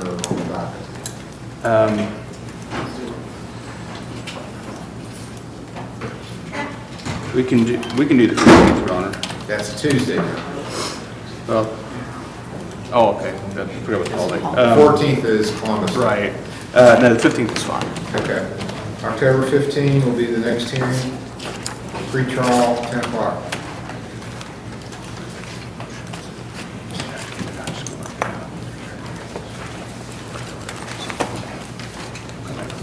State of Ohio versus Madison v. Young, case number CRB 18-1004.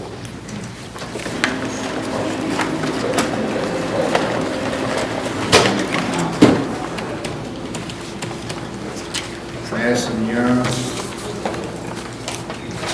Okay, this is an old case that the state wants to know. An assault. Looks like it, or I don't know if it was even served.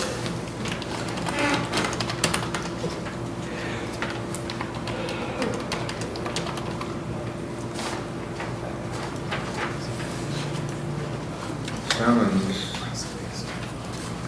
was issued, but it doesn't look like it was ever served, so it's 6 years old. State wants to know it, so.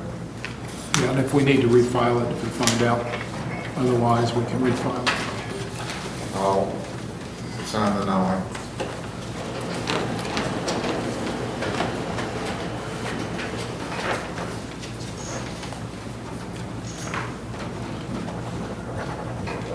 State of Ohio versus Joey M. Lewis, case number CRB 24569. Joey Lewis.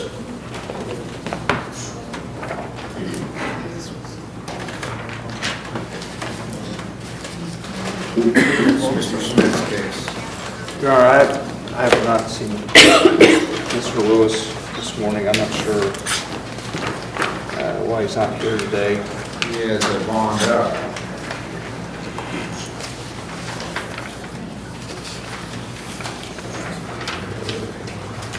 through Mr. Sowers. Yeah, I see that one, it's like $1,000 bond, so. So there's a cross filing with Caleb Lawson, whose case was already called today, and Caleb Lawson didn't appear either. So, Okay.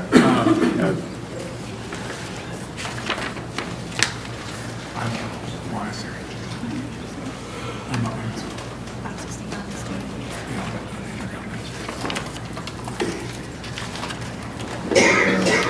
I'm going to notify Mr. Sowers, and I do that by sending a text, not ordering monitoring, because Understood. notifying the bail bonds from that. The person didn't show up.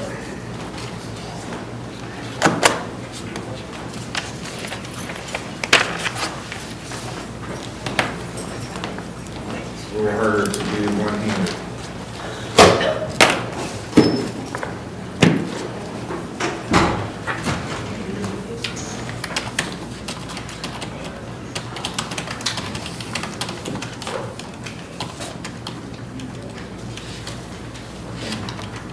So I'll set a bond forfeiture hearing October 21st. The warrant issued today, bond forfeiture, October 21st, 10 o'clock.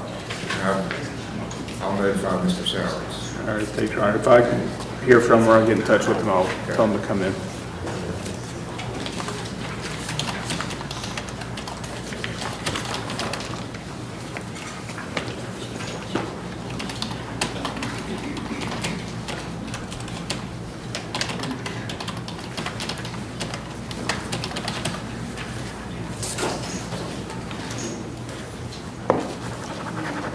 State of Ohio versus Laura L. Ross, case number CRB 24572.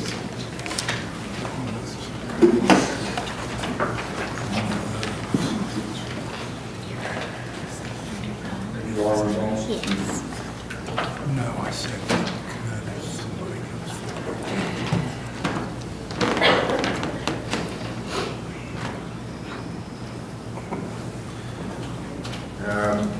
Ma'am, you're Laura Lee Ross.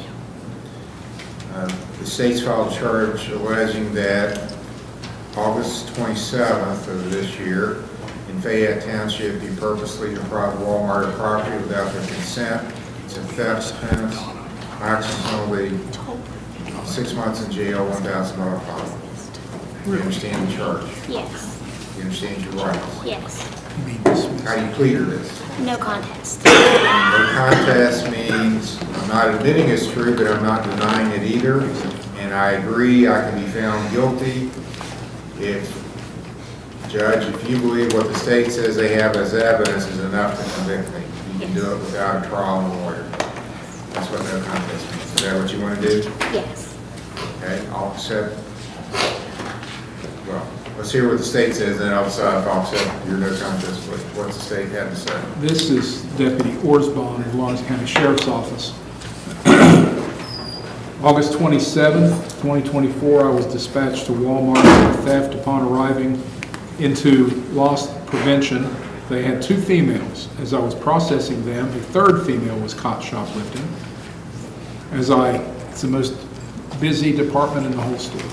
With 2 females, they brought the 3rd one in. She stated her name was Donna Rice, but her last name was Tolbert on her ID. Donna stated she told her daughter no, that she would be caught, and that she did not want to do it. I asked her what she was talking about. She stated she did not want to get her daughter in trouble. I watched the video from Walmart. You could see that a female approached Donna. There appeared to be something in her hand, and when she leaned over to the cart, the bag moved, and she went back to her cart and had nothing in her hand. So I asked Donna if her daughter did anything. She stated that she was a nurse and she was not going to get her in trouble. Upon arriving at the jail and entering the Sally Port, I read Donna her rights and told her that I know her daughter had done something, and I did not think it was the first time she had her do something like that. Donna stated that they have done it before, but she doesn't want her daughter in trouble. Donna stated if I would not arrest her daughter today, that she would be honest and tell me. I explained that as a parent, we have to make hard decisions and that lying and stealing for them was not helping her. Donna stated that her daughter, Laura Lee Ross, has had her steal before and that she doesn't want her in trouble. I explained that I would not do anything today, but she may have charges later. She stated that she would never do it again and she would tell her daughter no. I ended the interview on camera and finished getting her booked in. I did put both of them on the report and filed the affidavit for both. So the lady that he had spoken to previously, or in this description of what happened, has previously entered a guilty plea. Yeah, she was found. So apparently this is her daughter who's here now, and so we feel there's enough evidence to substantiate a finding of guilty. Okay, so as I take it from the affidavit, what she was saying is her daughter brought stuff up to her and just put it in her bag and didn't scan it. That's what occurred. Her mother. Put it in her mother's bag and didn't, it wasn't Yeah, scanned. whatever, yeah. Okay, Ms. Ross, anything you wish to say? Yes. So several things in that is untrue. One, I'm not a nurse. I'm a phlebotomist and a nurse aide. Secondly, I did not. I was trying to get stuff out of her purse. She was fighting me and told me she would return it herself. Okay, why'd you enter a no contest plea? Because that's what I was told to, because they said if I did a not guilty, then I wouldn't be able to explain. I wouldn't have a chance to speak. That's why I did that. Okay, well, I'm not going to accept, because you're basically telling me you're not guilty, so I'm going to enter a not guilty plea. Are you working now? I have 2 jobs. Okay. I have to determine your gross annual income to decide whether you're eligible for court-appointed attorney. So what are you getting paid by the hour at both jobs? How much? One, I just recently started. The other one, I think it's like 18 an hour. 18 an hour as a phlebotomist? Yeah, I work in the main lab at the hospital, Which hospital? St. Mary's, How many hours a week? 40. Okay, and you have another job besides that? I just started. I mean, I think I've gotten a paycheck for like $25. I worked a couple hours to do paperwork and things like that. That's about it. Do you have people dependent on you for your income? Do you have any children or anyone? I have a 3-year-old. Okay.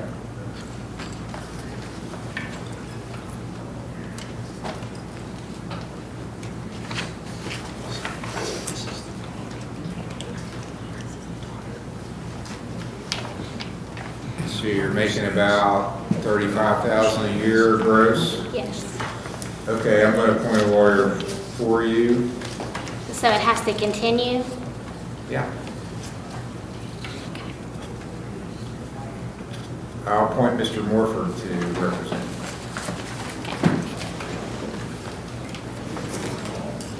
I'm going to enter a not guilty plea for you in this case. But you sign a signature bond of $1,000. You understand what that means? And then Mr. Morford, I'm looking for next hearing is October the 15th or after that sometime. I'm good. Excuse me, Judge, I'm good. 15th is good? That's a Tuesday. I think you may already be on the docket that day. It's not a Monday as usual.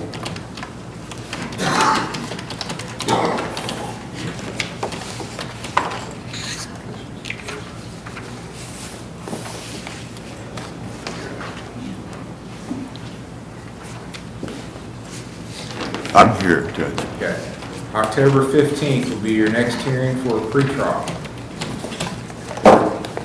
at 10 o'clock, and I'm assuming maybe there's some video evidence. Is there a way we... Yes, and also I was going to suggest that if Mr. Morford would feel comfortable having Ms. Ross write out a statement exonerating herself if she says she's not guilty, I'd be willing to take a look at that in light of what the officer says, because frankly, I was a little confused about what the officer said happened. So, ma'am, you should communicate with Mr. Morford, because what you say in open court can be used against you. She's going to come up. The other party is here. Judge is not going to take a guilty plea from anybody.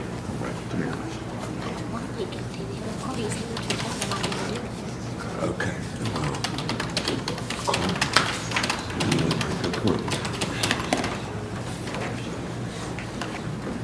What was that about this statement?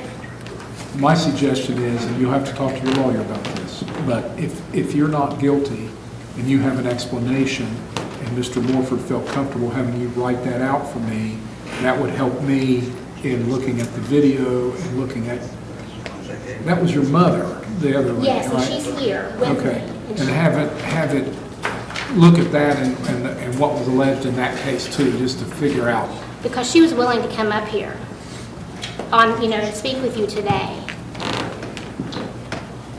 I understand, but this is not the trial today, but the prosecutor can talk to her. I know Donna very well. Donna Rice is here, she's mentioned in those statements. Apparently she wants to talk to someone, but we're not prepped for a trial today, so. If we can get her phone number, we'll get hold of her. She's right behind you. October the 15th is the next. Can I just plead guilty? I'd rather get it over with. You cannot. I told you, man, he's not going to entertain you. You've already told me you're not guilty, so. But why did Call her first of the week and make an appointment. Thank you, Honor. You're welcome.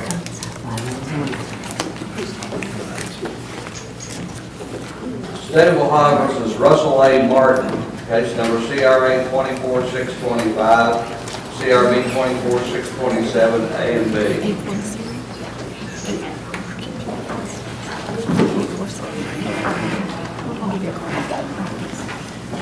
Russell Martin. Yes, sir.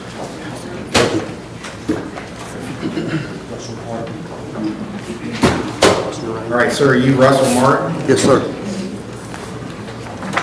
Were you here when I've explained the rights of defendants? Yes, sir. You have questions about that? I'm happy to go over it again with you. You understand it? Yes, sir. Case number 24625 alleges September 26th, Mason Township, you purposely interfered with some sort of communication device. That's a felony for disrupting public services. Carries a maximum penalty of 18 months in jail and a $5,000 fine. 24627, case number A and B. 627A is resisting arrest. State's alleging September 26th, Mason Township, you by force resisted or interfered with the lawful arrest of yourself. It's a second-degree misdemeanor, maximum penalty 90 days in jail, $750 fine. 627B case alleges domestic violence that on September 26th in Mason Township, you knowingly caused or tried to cause physical harm to Megan Martin, and that Megan's either a member of your family or lives in your household. So that's a first-degree misdemeanor domestic violence, maximum penalty 6 months in jail, $1,000 fine. Do you understand those charges? Yes, sir. You understand your rights? Do you have the money to hire a lawyer? Yes. Have you hired one yet? No. I just bailed out yesterday, so. Okay. How much time do you want? One of these charges is a felony, and there are certain rules about how we have to do things on felonies. This is what's called the arraignment hearing for any charge, the first hearing. For felonies, we have to have what's called, or we're supposed to have a preliminary hearing within 15 days if you're out on bond, which you will be. But we can go longer if you ask me for more time, but it's your right to make the state bring the preliminary hearing within 15 days. If you want more time, I'll give you more time. I could try to do that in 15 days. You want to do it within 15 days? Okay, so that's going to be, so we'll have to go 2 weeks out. So that's the 11th of October. I'll set your next hearing date for October the 11th. Preliminary hearing and pre-trials that day, 10 o'clock. Your bonds continued that you posted. Is Megan Martin here? Yes. I'm putting down that you will hire an attorney. I think that's what we're gonna find out. I'm gonna say no.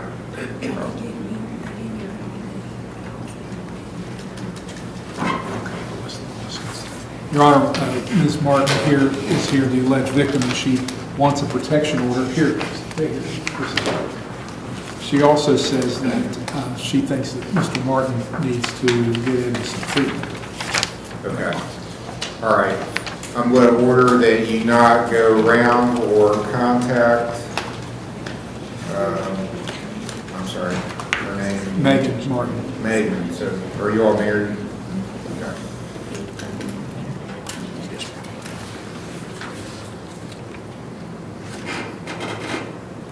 So, Mr. Martin, you're ordered not to go around her, contact her, post things about her.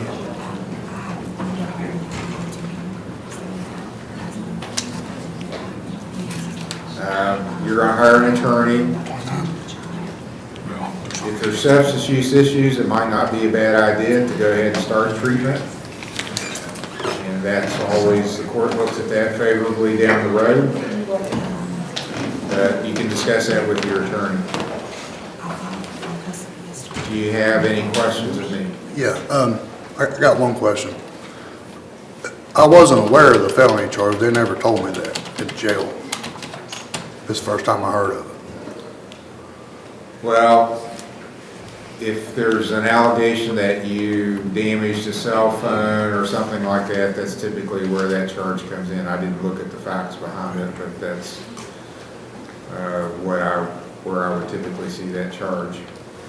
Something that there could be an allegation you were trying to stop her from communicating.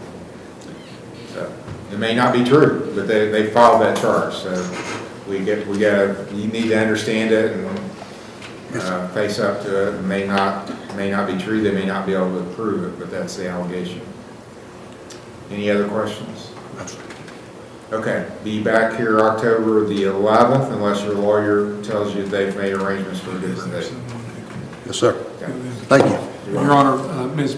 Martin also wanted to have a discussion about, they have a child together. Okay. So if there's a person, and they both have a place to live, they don't have to be together.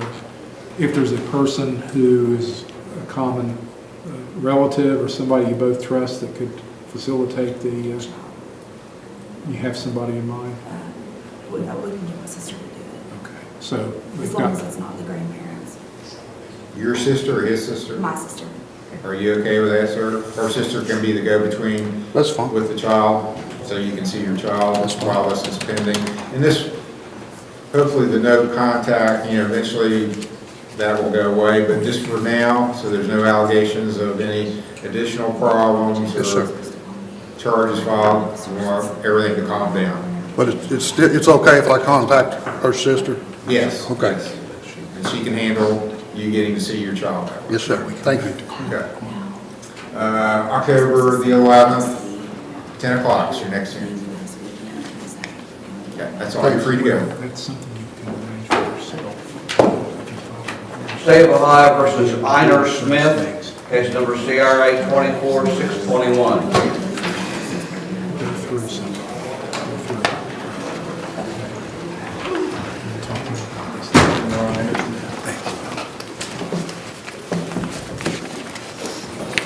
And you're Einer Smith? Yes, sir.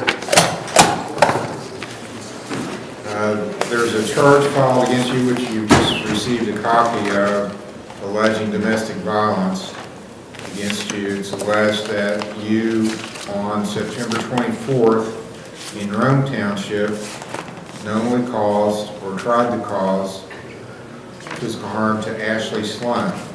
And that Ashley is either a member of your household or a member of your family. And it's alleged you've had a prior conviction for domestic violence, so that raises this to a felony 4. maximum penalty for that is 18 months in jail and a $5,000 fine.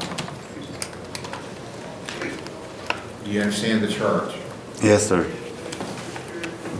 Do you understand your rights? Yes, sir. Do you have the money to hire a lawyer? No, I do not. Are you working? Yes, sir. What are you doing now? I'm a manager at Sheet still. Are you paid by the hour? Yes, sir.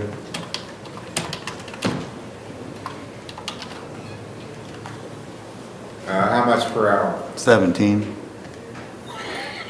40 hours a week? Yes, sir.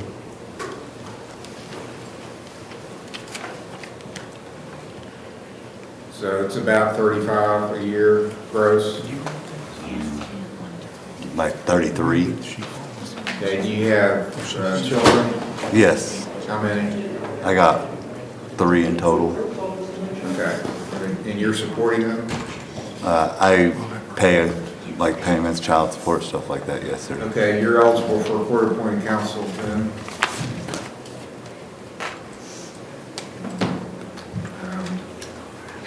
I'll appoint Tyler Smith. Let's see if he's still here.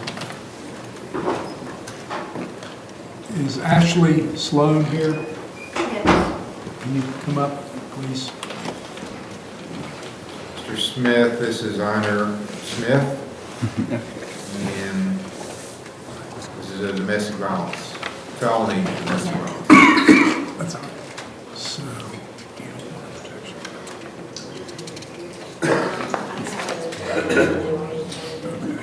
It's in the files of that form. Case number is a CRA case number.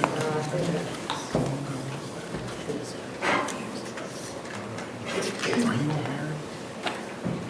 You are living separately? I think the note indicates that he needs that. Now, did you get hurt? Because, this is, when we can take it to the family.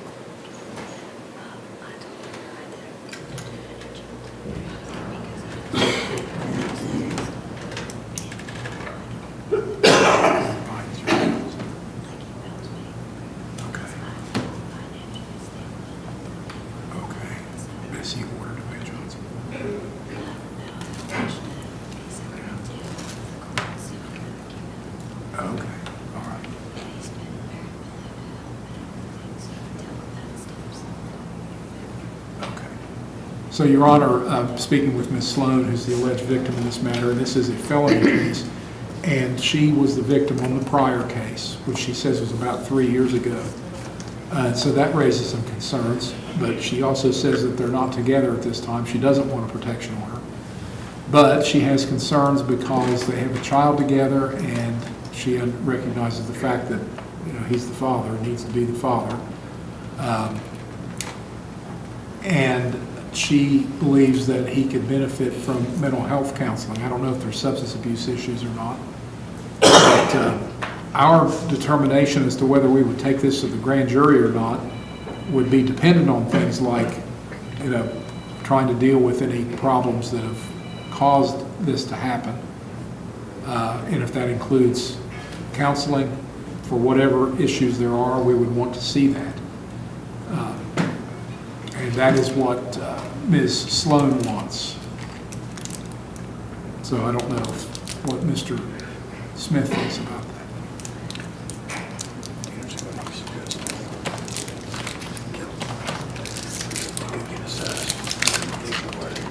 And she also suggested perhaps some family counseling also.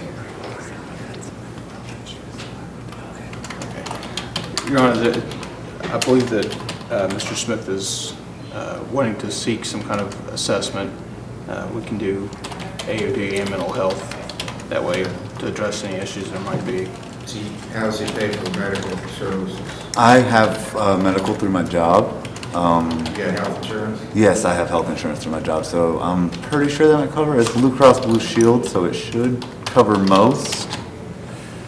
But well, unfortunately, it's kind of ironic that people that have health insurance have less options to get this kind. Oh, really? But there are places you can go. Okay. OVP will take medical insurance, ProAct in Huntington, Valley Health in Huntington. Those are definitely options. All right. Which one's the better of the? I'd say all those are pretty medically based. Okay. And Because they all work with the court. Because I want the best, I want the best treatment for. There is somebody here from OVP you can talk to. Okay. And it sounds like she wants to be, and I would encourage that, she wants to be involved in some counseling. Along, she said family counseling. Yes, So maybe I think that would be very helpful for us. I do, very much. I would approve of that. I can't make her do anything.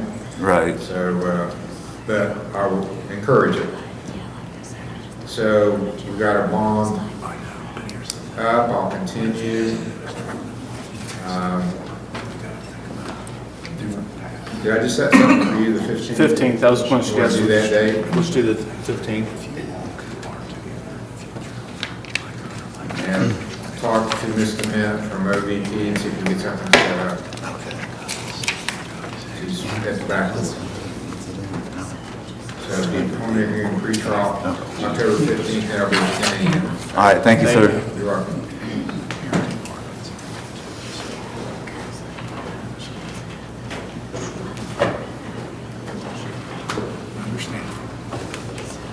State of Ohio versus Cherry Dalton, case number CRB 24626. You're Ms. Dalton? Yes, sir. Okay. Fails bringing you a copy of the charge.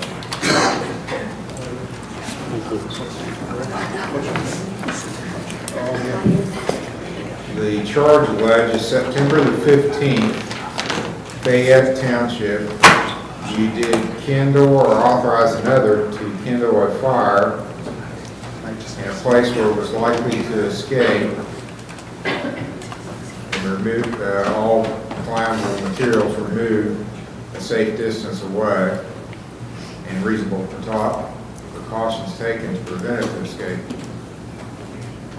So that charge is a misdemeanor to the 3rd degree. Maximum penalty is 60 days in jail and a $500 fine. Do you understand the charge? Yes, sir. Do you understand the rights you have? Yes, sir. How do you plead to this charge? Not guilty. You want a lawyer appointed to represent you? Please. Do you have a job? Yes, sir. What do you do? I'm home health aide. Paid by the hour? $13. How many hours a week? 40. Do you have anyone dependent on your income? 16-year-old grandson. Okay, you're eligible for court-appointed counsel then. Mr. Steyer? I'm here, Your Honor.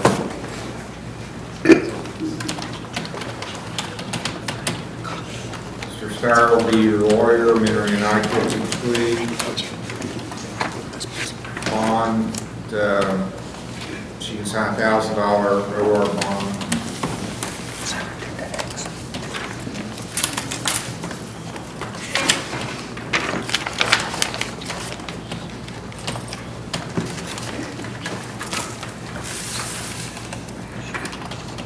$15th of October or after, anytime after that.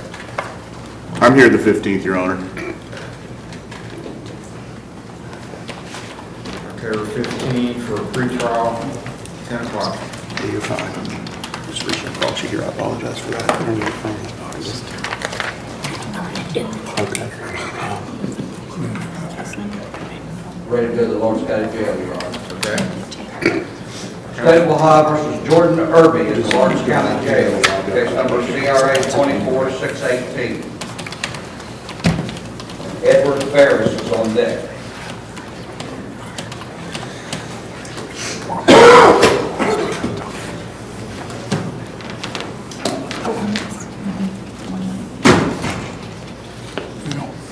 You are Jordan Irby.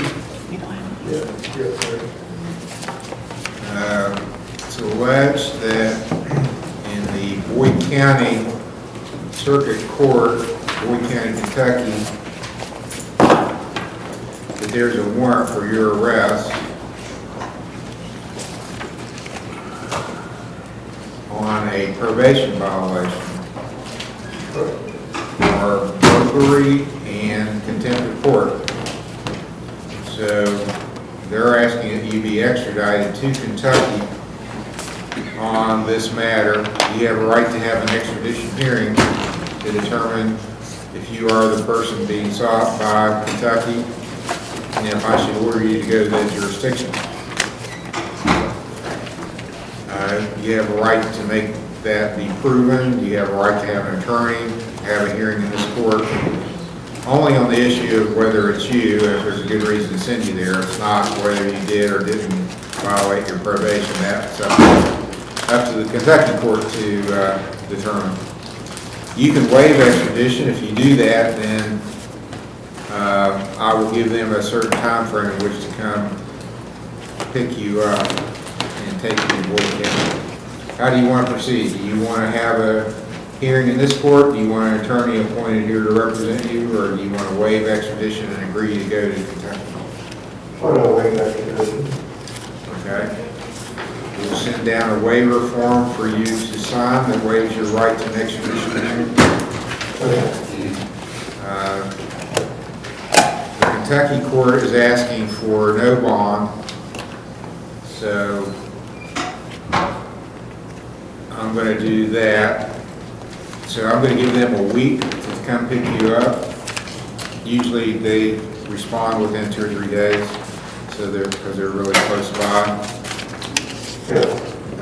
So I'm going to give them till October the 4th. So the way that I'm going to handle this is I'm going to put you on my docket for October the 4th. We'll look to see if you're in our jail still. If you are, then somebody probably messed up, from my experiences, and you should. But 95% of the time you'll be gone to Boyd County by October the 4th, and we won't have a hearing here. So a form will be sent down for you to waive extradition and sign, and then it'll come back to the court. Okay. Any questions, sir? No, sir.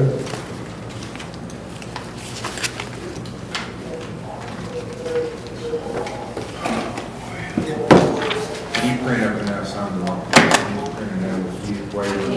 I'll get it. Have them bring it out. State of Ohio versus Edward D. Ferris, case number CRB 24537, and Zach Fisher is on that. This is Mr. Morford's case, and set for a pretrial for that.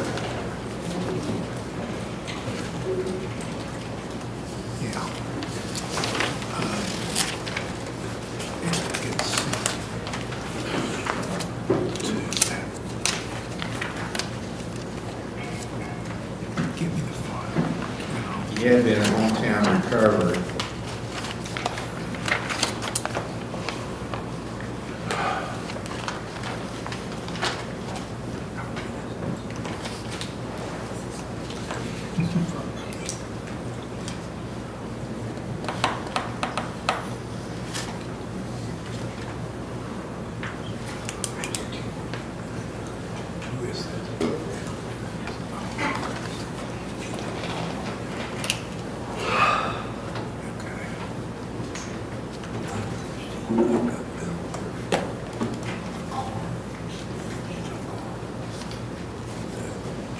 Yeah, well, here's what happened.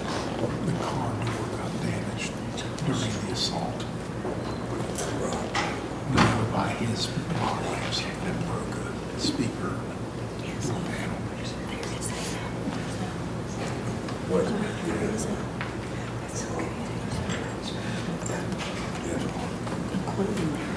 Yeah, we have a, I mean, we could file an additional charge for criminal damaging, but this happened during the assault.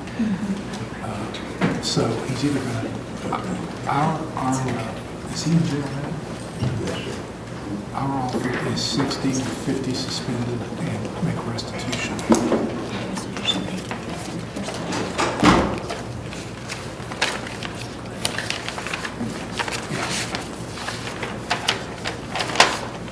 Hey, Butch. Here's the restitution fee.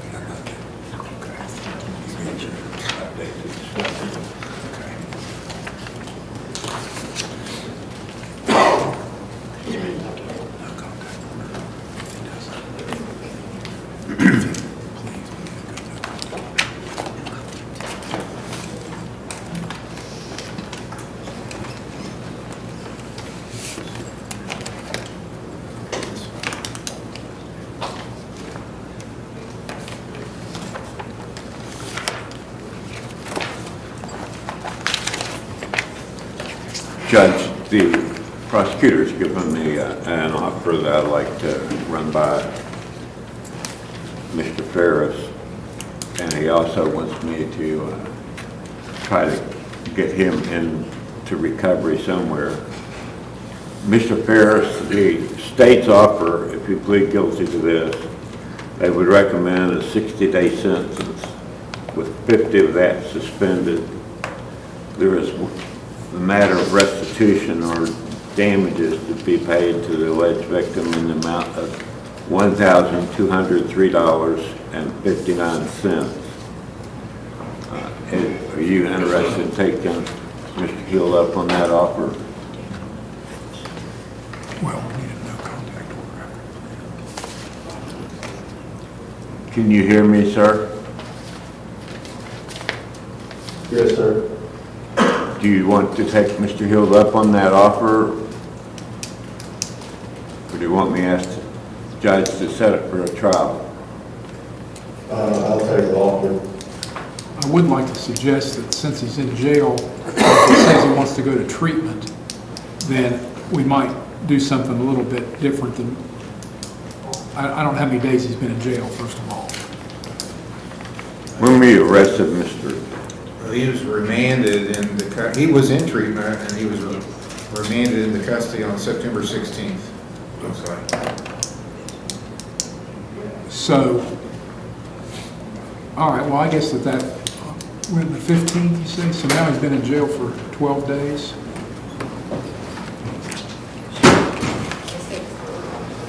So we'd be okay with that, giving him the credit for those 12 days, and then he'd have the remainder of the 60 days suspended, 48 days, and then go to treatment and make restitution. The restitution involves the door panel of the victim's car was damaged during the scuffle. So we didn't file a separate charge on that, but it's part of the assault too. Judge, I don't have a place that is indicated they would take him. He suggested to me in a telephone call yesterday that he wanted to go to some place called Recovery Ranch in Chesapeake, and I told him I've never heard of that place, and that you would only consider sending somebody to an approved provider. And to my knowledge, Recovery Ranch is not approved by this court. So we've asked if... I know nothing about it. We'd ask if there's somebody here that would be willing to assess him and possibly take him.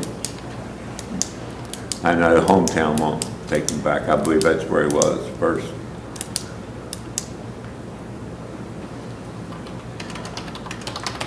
No takers? I can't listen anymore. Or no better before I know. How about OBP if they get free in?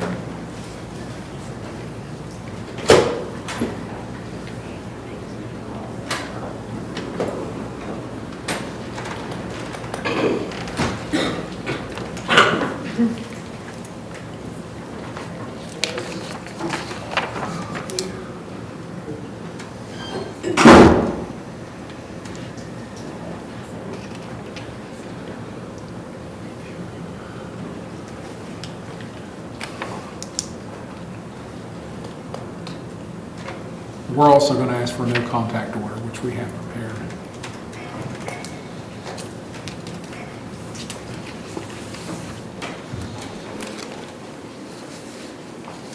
Do you have any mail bids? I'm checking. Okay. We didn't this morning, but we'll get it back. All right, well, you want to check on that, and maybe talk with him? You might want to talk to Hometown too, he was kicked out of there.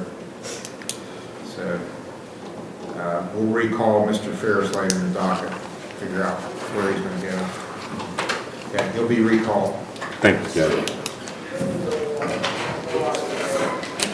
Stable Hog versus Zachary Fisher, case number CRB 24-623 A and B. Belinda Fuller is on deck.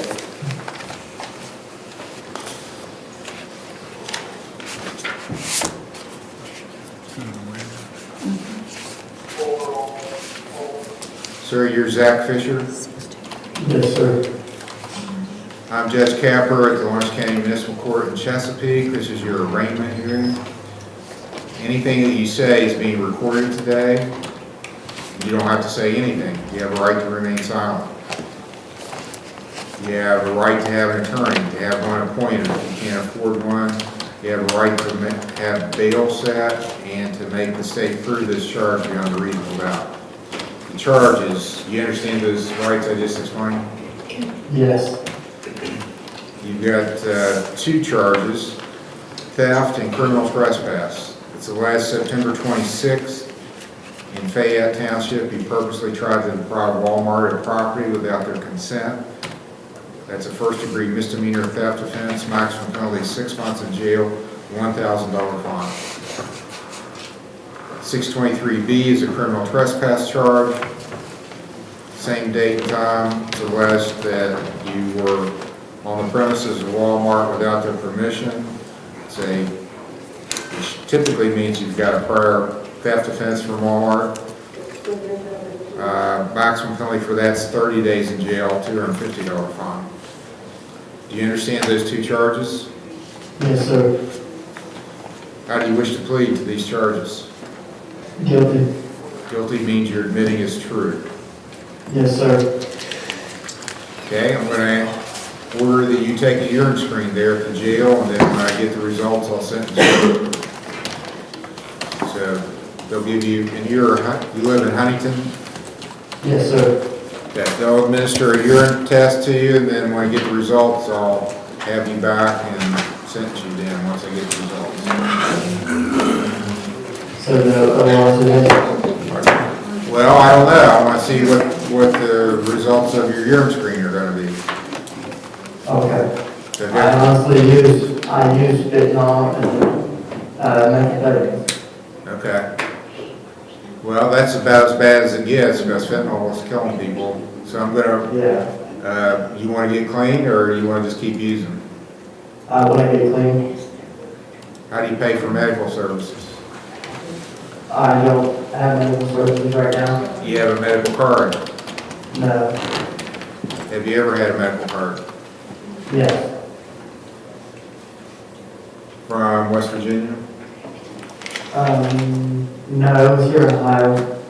Are you from Ohio originally? Yes, sir. Where?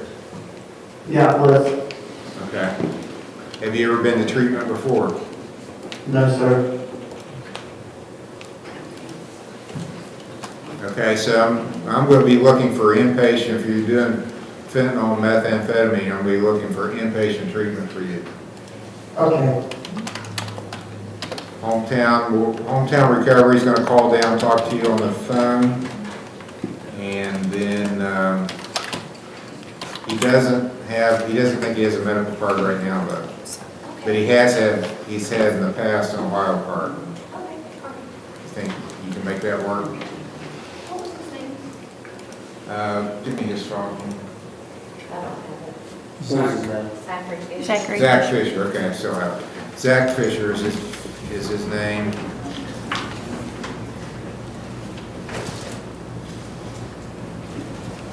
Date of birth 5/1. Okay, I'm going to go ahead and order you released to Hometown for inpatient. Now, does that mean OR or just release to rehab? No, it means you've got to go to rehab.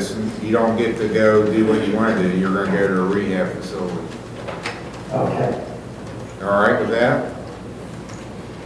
I mean, I have no choice, honestly. Now, if you're used, I mean, that's the smart thing to do. How old are you, Zach? Excuse me? How old are you? 28. I mean, you're young. You need to nip this in the bud right now, because I just read an article this morning. In the last year in the United States, about 100,000 people died, and mostly it was from fentanyl. Now, fentanyl was the leading killer. It's very prominent in our community. So is methamphetamine. The thing is, the people that are giving you the meth are all, they want to get you hooked on fentanyl, because you know what? It's dirt cheap for them to make. It's all business model. They want to get you hooked on it, it's highly addictive, but it also, they don't care if it kills a few people. Well, 100,000 is worth a few. It kills quite a few people, but it gets so many people addicted that it keeps paying them money for the drugs. That's their whole goal. They don't care if you die or not. A few are going to die. You don't want to be one of those people. No. So you got to get off this, and it's not easy. You need help getting off. You agree? You agree with that? You need help getting off of it? Yes. Okay. Well, we're going to send you a place that can help you. And it's going to be, you know, this is going to be something you have to want to do and work at it from now on. Right. Okay. I want to help you with that. So, I'll order you released to hometown for inpatient, and then you're going to come back before me periodically, and I'm going to see how you're doing. Okay. So,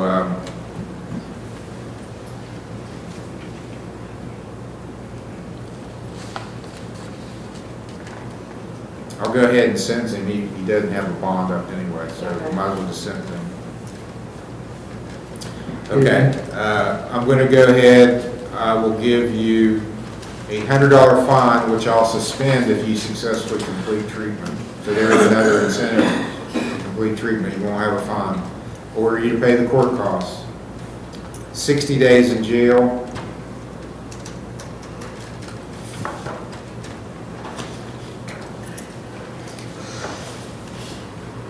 I'll give you. Right now, I have no bond. Yeah, just, not yet. It's all going to work out. 60 days in jail. I'll suspend 59, give you credit for 1 day you've already served. I'm ordering you released to hometown recovery for inpatient treatment. Order you to stay out of Walmarts. Order you to do 5 days of community service, and you can do that down the road once you get through some of your first phases of treatment. 2 years of level 4 probation, and your first review hearing will be October the 15th, so a little over 2 weeks. I'll see you. If you leave treatment without permission, then I'll issue a warrant for you. Right. What did you say for this review? October 15th.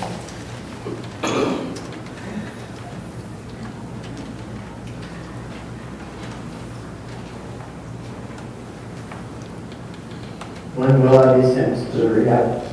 Today. Today? You can pick him up today. Yeah. So the only way I'm going to see, if they talk to you and they think there's a problem, they don't want to take you, then I'll see you back. Otherwise, you're going to go there, start your treatment. Just do what they say when they tell you to do it, how they tell you to do it. On the criminal trespass, $50 fine. Okay, good luck. Take advantage. You're getting this is worth thousands of dollars, what you're about to get, and it's not going to cost you anything, and it could save your life. So take it seriously. All right. Okay, that's all. State of Ohio versus Belinda Fuller, case number CRB 24624, case number CRB 21753, A and B. I believe this is Ms. Fuller who didn't show up on June 3rd, Your Honor. She was at hometown. She's got a new case. Does she? She left hometown.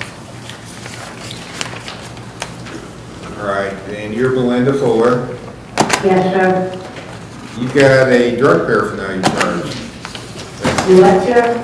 You've got a new charge, drug paraphernalia. And your attorney, Mr. Stratton, is here from your old case. Yes, sir. You have the old So case. I'll appoint him to represent you on this, enter a not guilty plea. I didn't understand what you just said, sir. I'm appointing Mr. Stratton to represent you again on this new charge. Yeah, we'll enter a not guilty plea to that, Your Honor, waive reading of the complaint.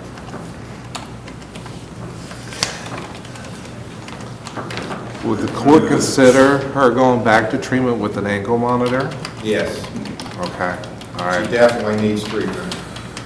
And she can't do it.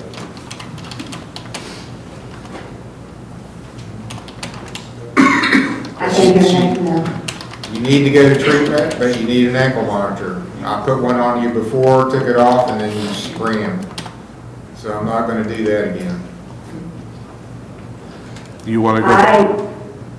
I cannot go back to the same rehab because me and one of the counselors do not like each other. She's family of mine. We're not compatible. Okay? I think maybe she needs a little time out anyway. What's that mean? Sit in jail. I need to sit, I don't care to go to the rehab, sir. I just don't want to go to the one where I was at because the lady's a family member and we don't get along. Well, here's the truth of it, too. I'm not gonna release you to go to treatment unless you have an ankle monitor. Getting an ankle monitor on Friday afternoons is pretty hard to do. So, the other thing I've learned over the years, I've been doing this is not my first go-around on this. Sometimes when people come into jail, right off the street, they say they want treatment, but they're not. There's still stuff swirling around their brain. And if I put them out to treatment right then, they go in the front door and out the back door. So I think, especially, you be quiet. Be quiet. I didn't tell you to talk. I'm trying to explain why I'm going to make you, it's for your own good. I want you to sit in jail and get some of that out of your system before I put you in treatment. So we'll take a look at, are you here Monday? Your Honor, my trial Monday went away, so. Okay, great. Yeah, so I'll be here Monday. So I'm probably going to put you in treatment Monday, but you need a little time to dry out. Even a few days makes a difference. Now, are you going to be okay to detox in the jail? I'm not under no detox at all, sir. I've Okay. not been doing anything to need to detox from. Okay, well, good. I question that. I've known you a long time, but maybe that's true. But we'll put you on the docket for Monday, and I think Monday we can probably get you someplace. Who do you want her to speak with? She doesn't want to go to hometown, isn't that where she was before? Yes. Has anybody got female beds that will be willing to consider her?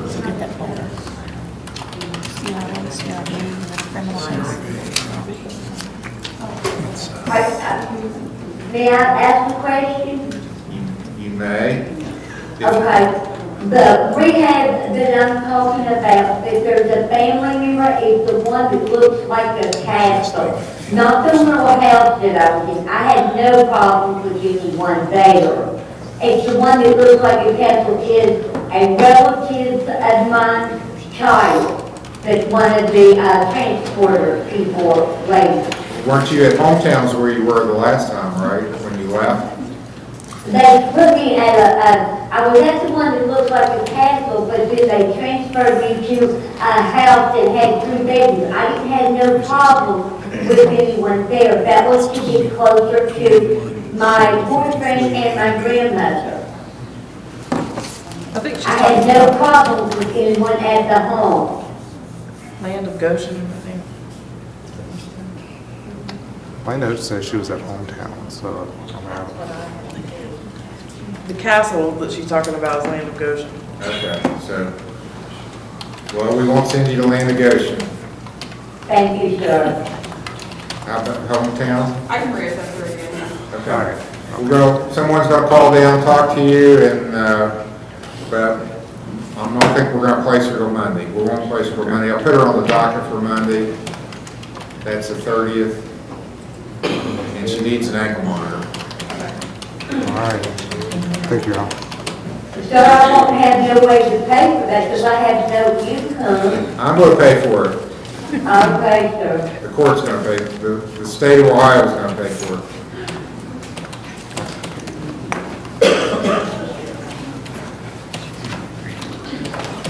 State of Ohio versus Christopher Mead, case number CRB 16887, TRC 164606, CRB 17936A and B, and Edward Turner II is on deck.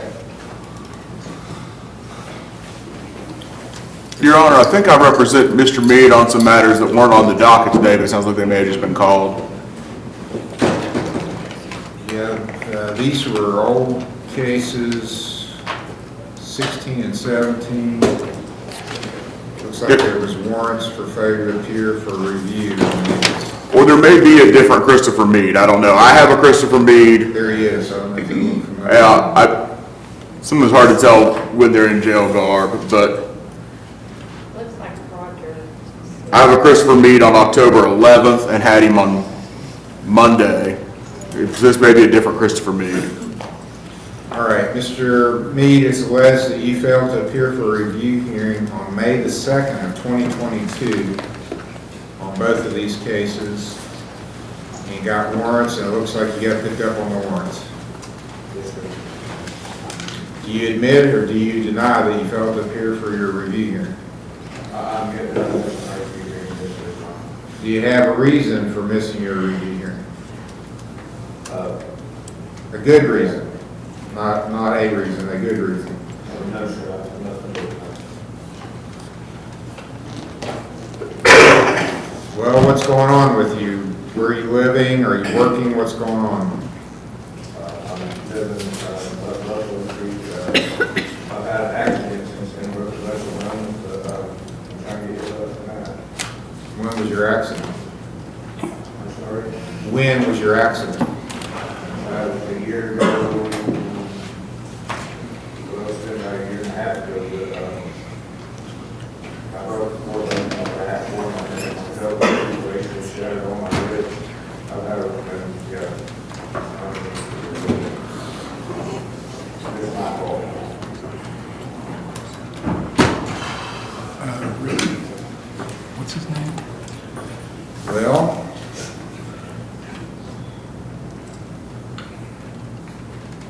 I had sent you before for some treatment. You were actually in medically assisted treatment at one time, right? I don't understand what that means, Your Honor. Where you were taking buprenorphine or some other substance to help you with your urges? Oh, yeah, I don't have to take that, Your Honor. Yeah, Suboxone, that's the common name. Okay, well, I'm going to order you to do a urine screen today. I want to see what we got going on in you now, then I'll decide what kind of sentence I'm going to do. So go do a urine screen. And I'll have you back. Thank you.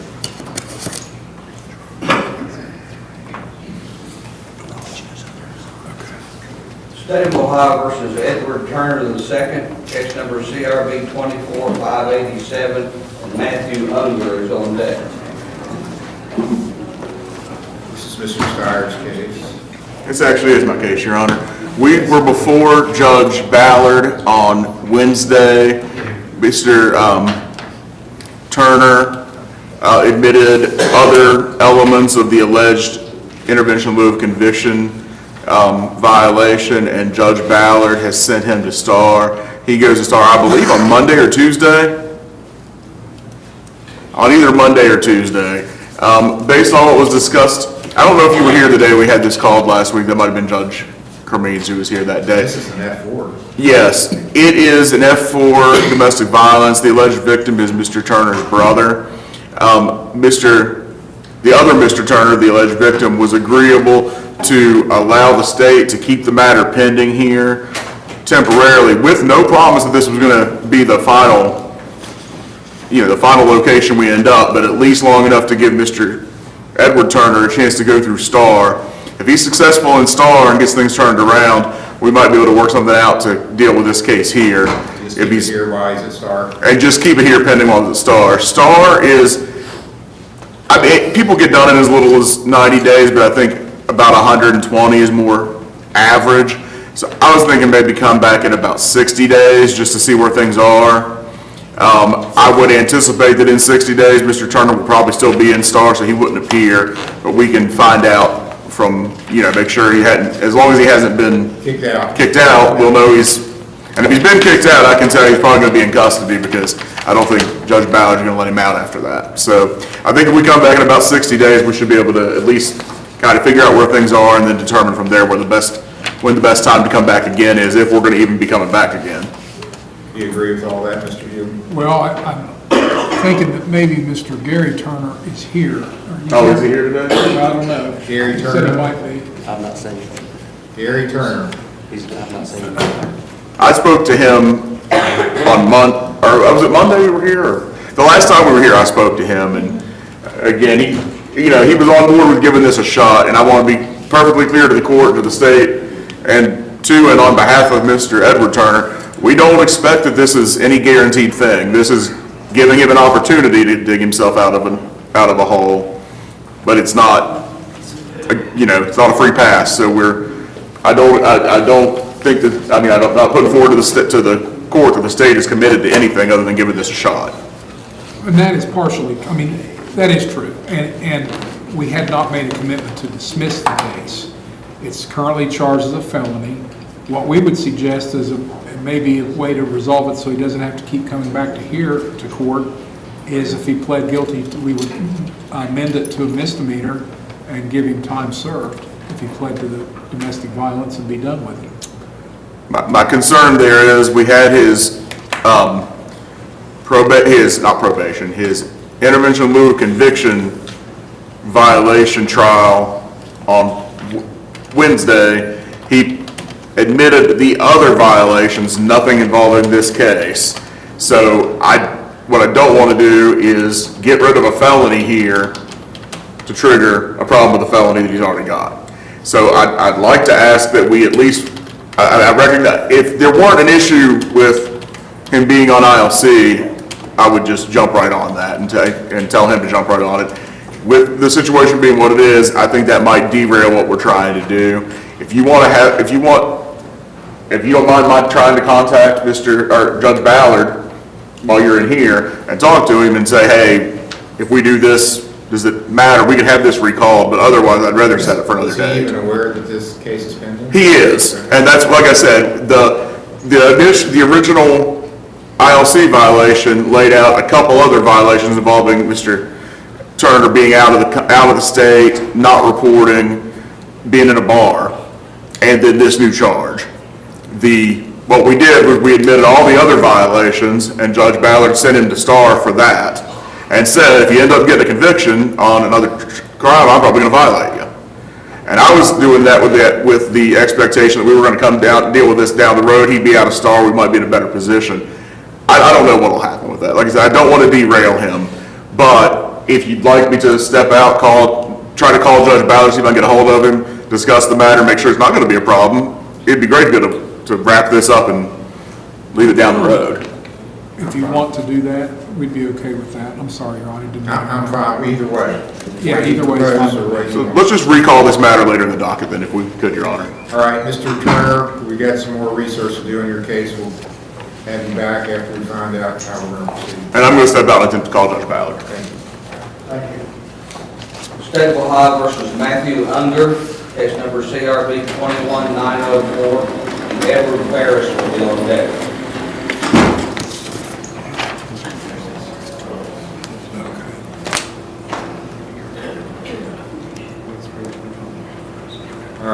Matthew Unger. We're supposed to be at Bethesda. My notes, August 23rd.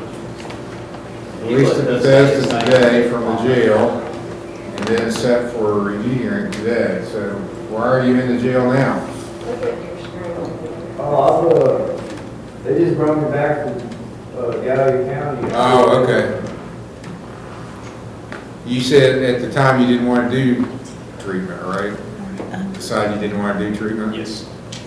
Yeah, I do. I did say, I was already in treatment.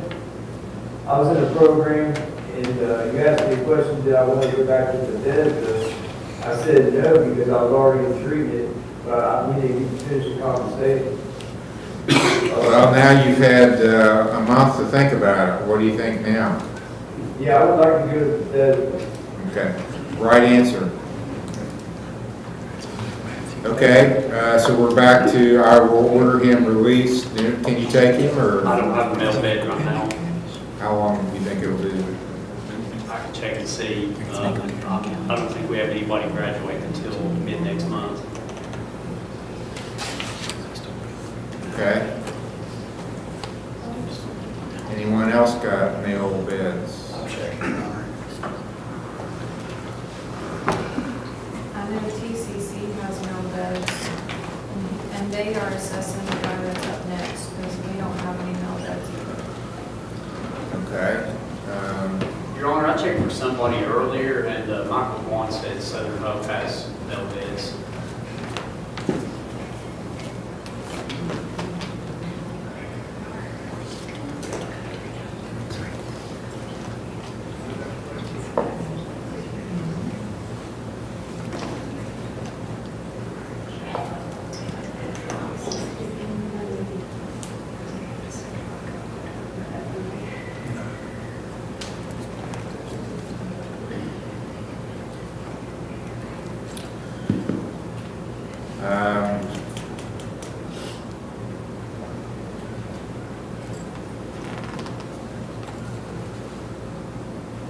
Can someone reach out to him and see if they would assess Mr.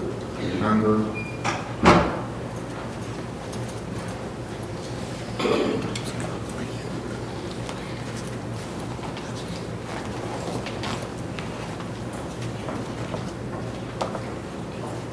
Okay, I'm going to do an order agreeing to release you to Southern Hope for treatment.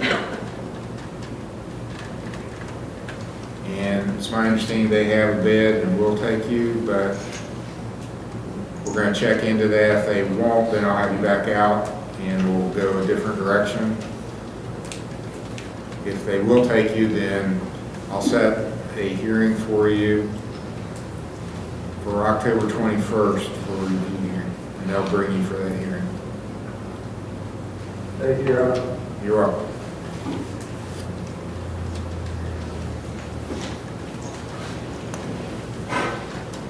State of Ohio versus Edward D. Ferris, case number CRB 24-537 on a recall.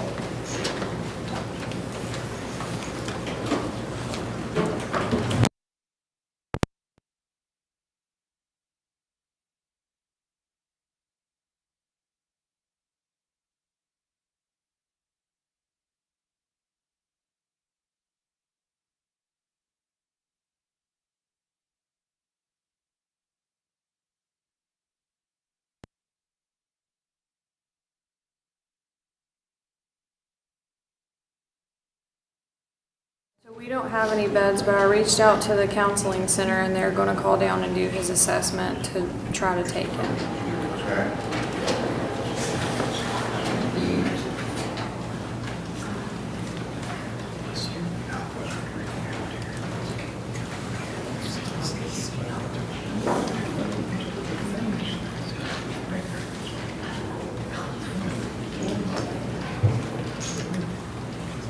So I guess we'll have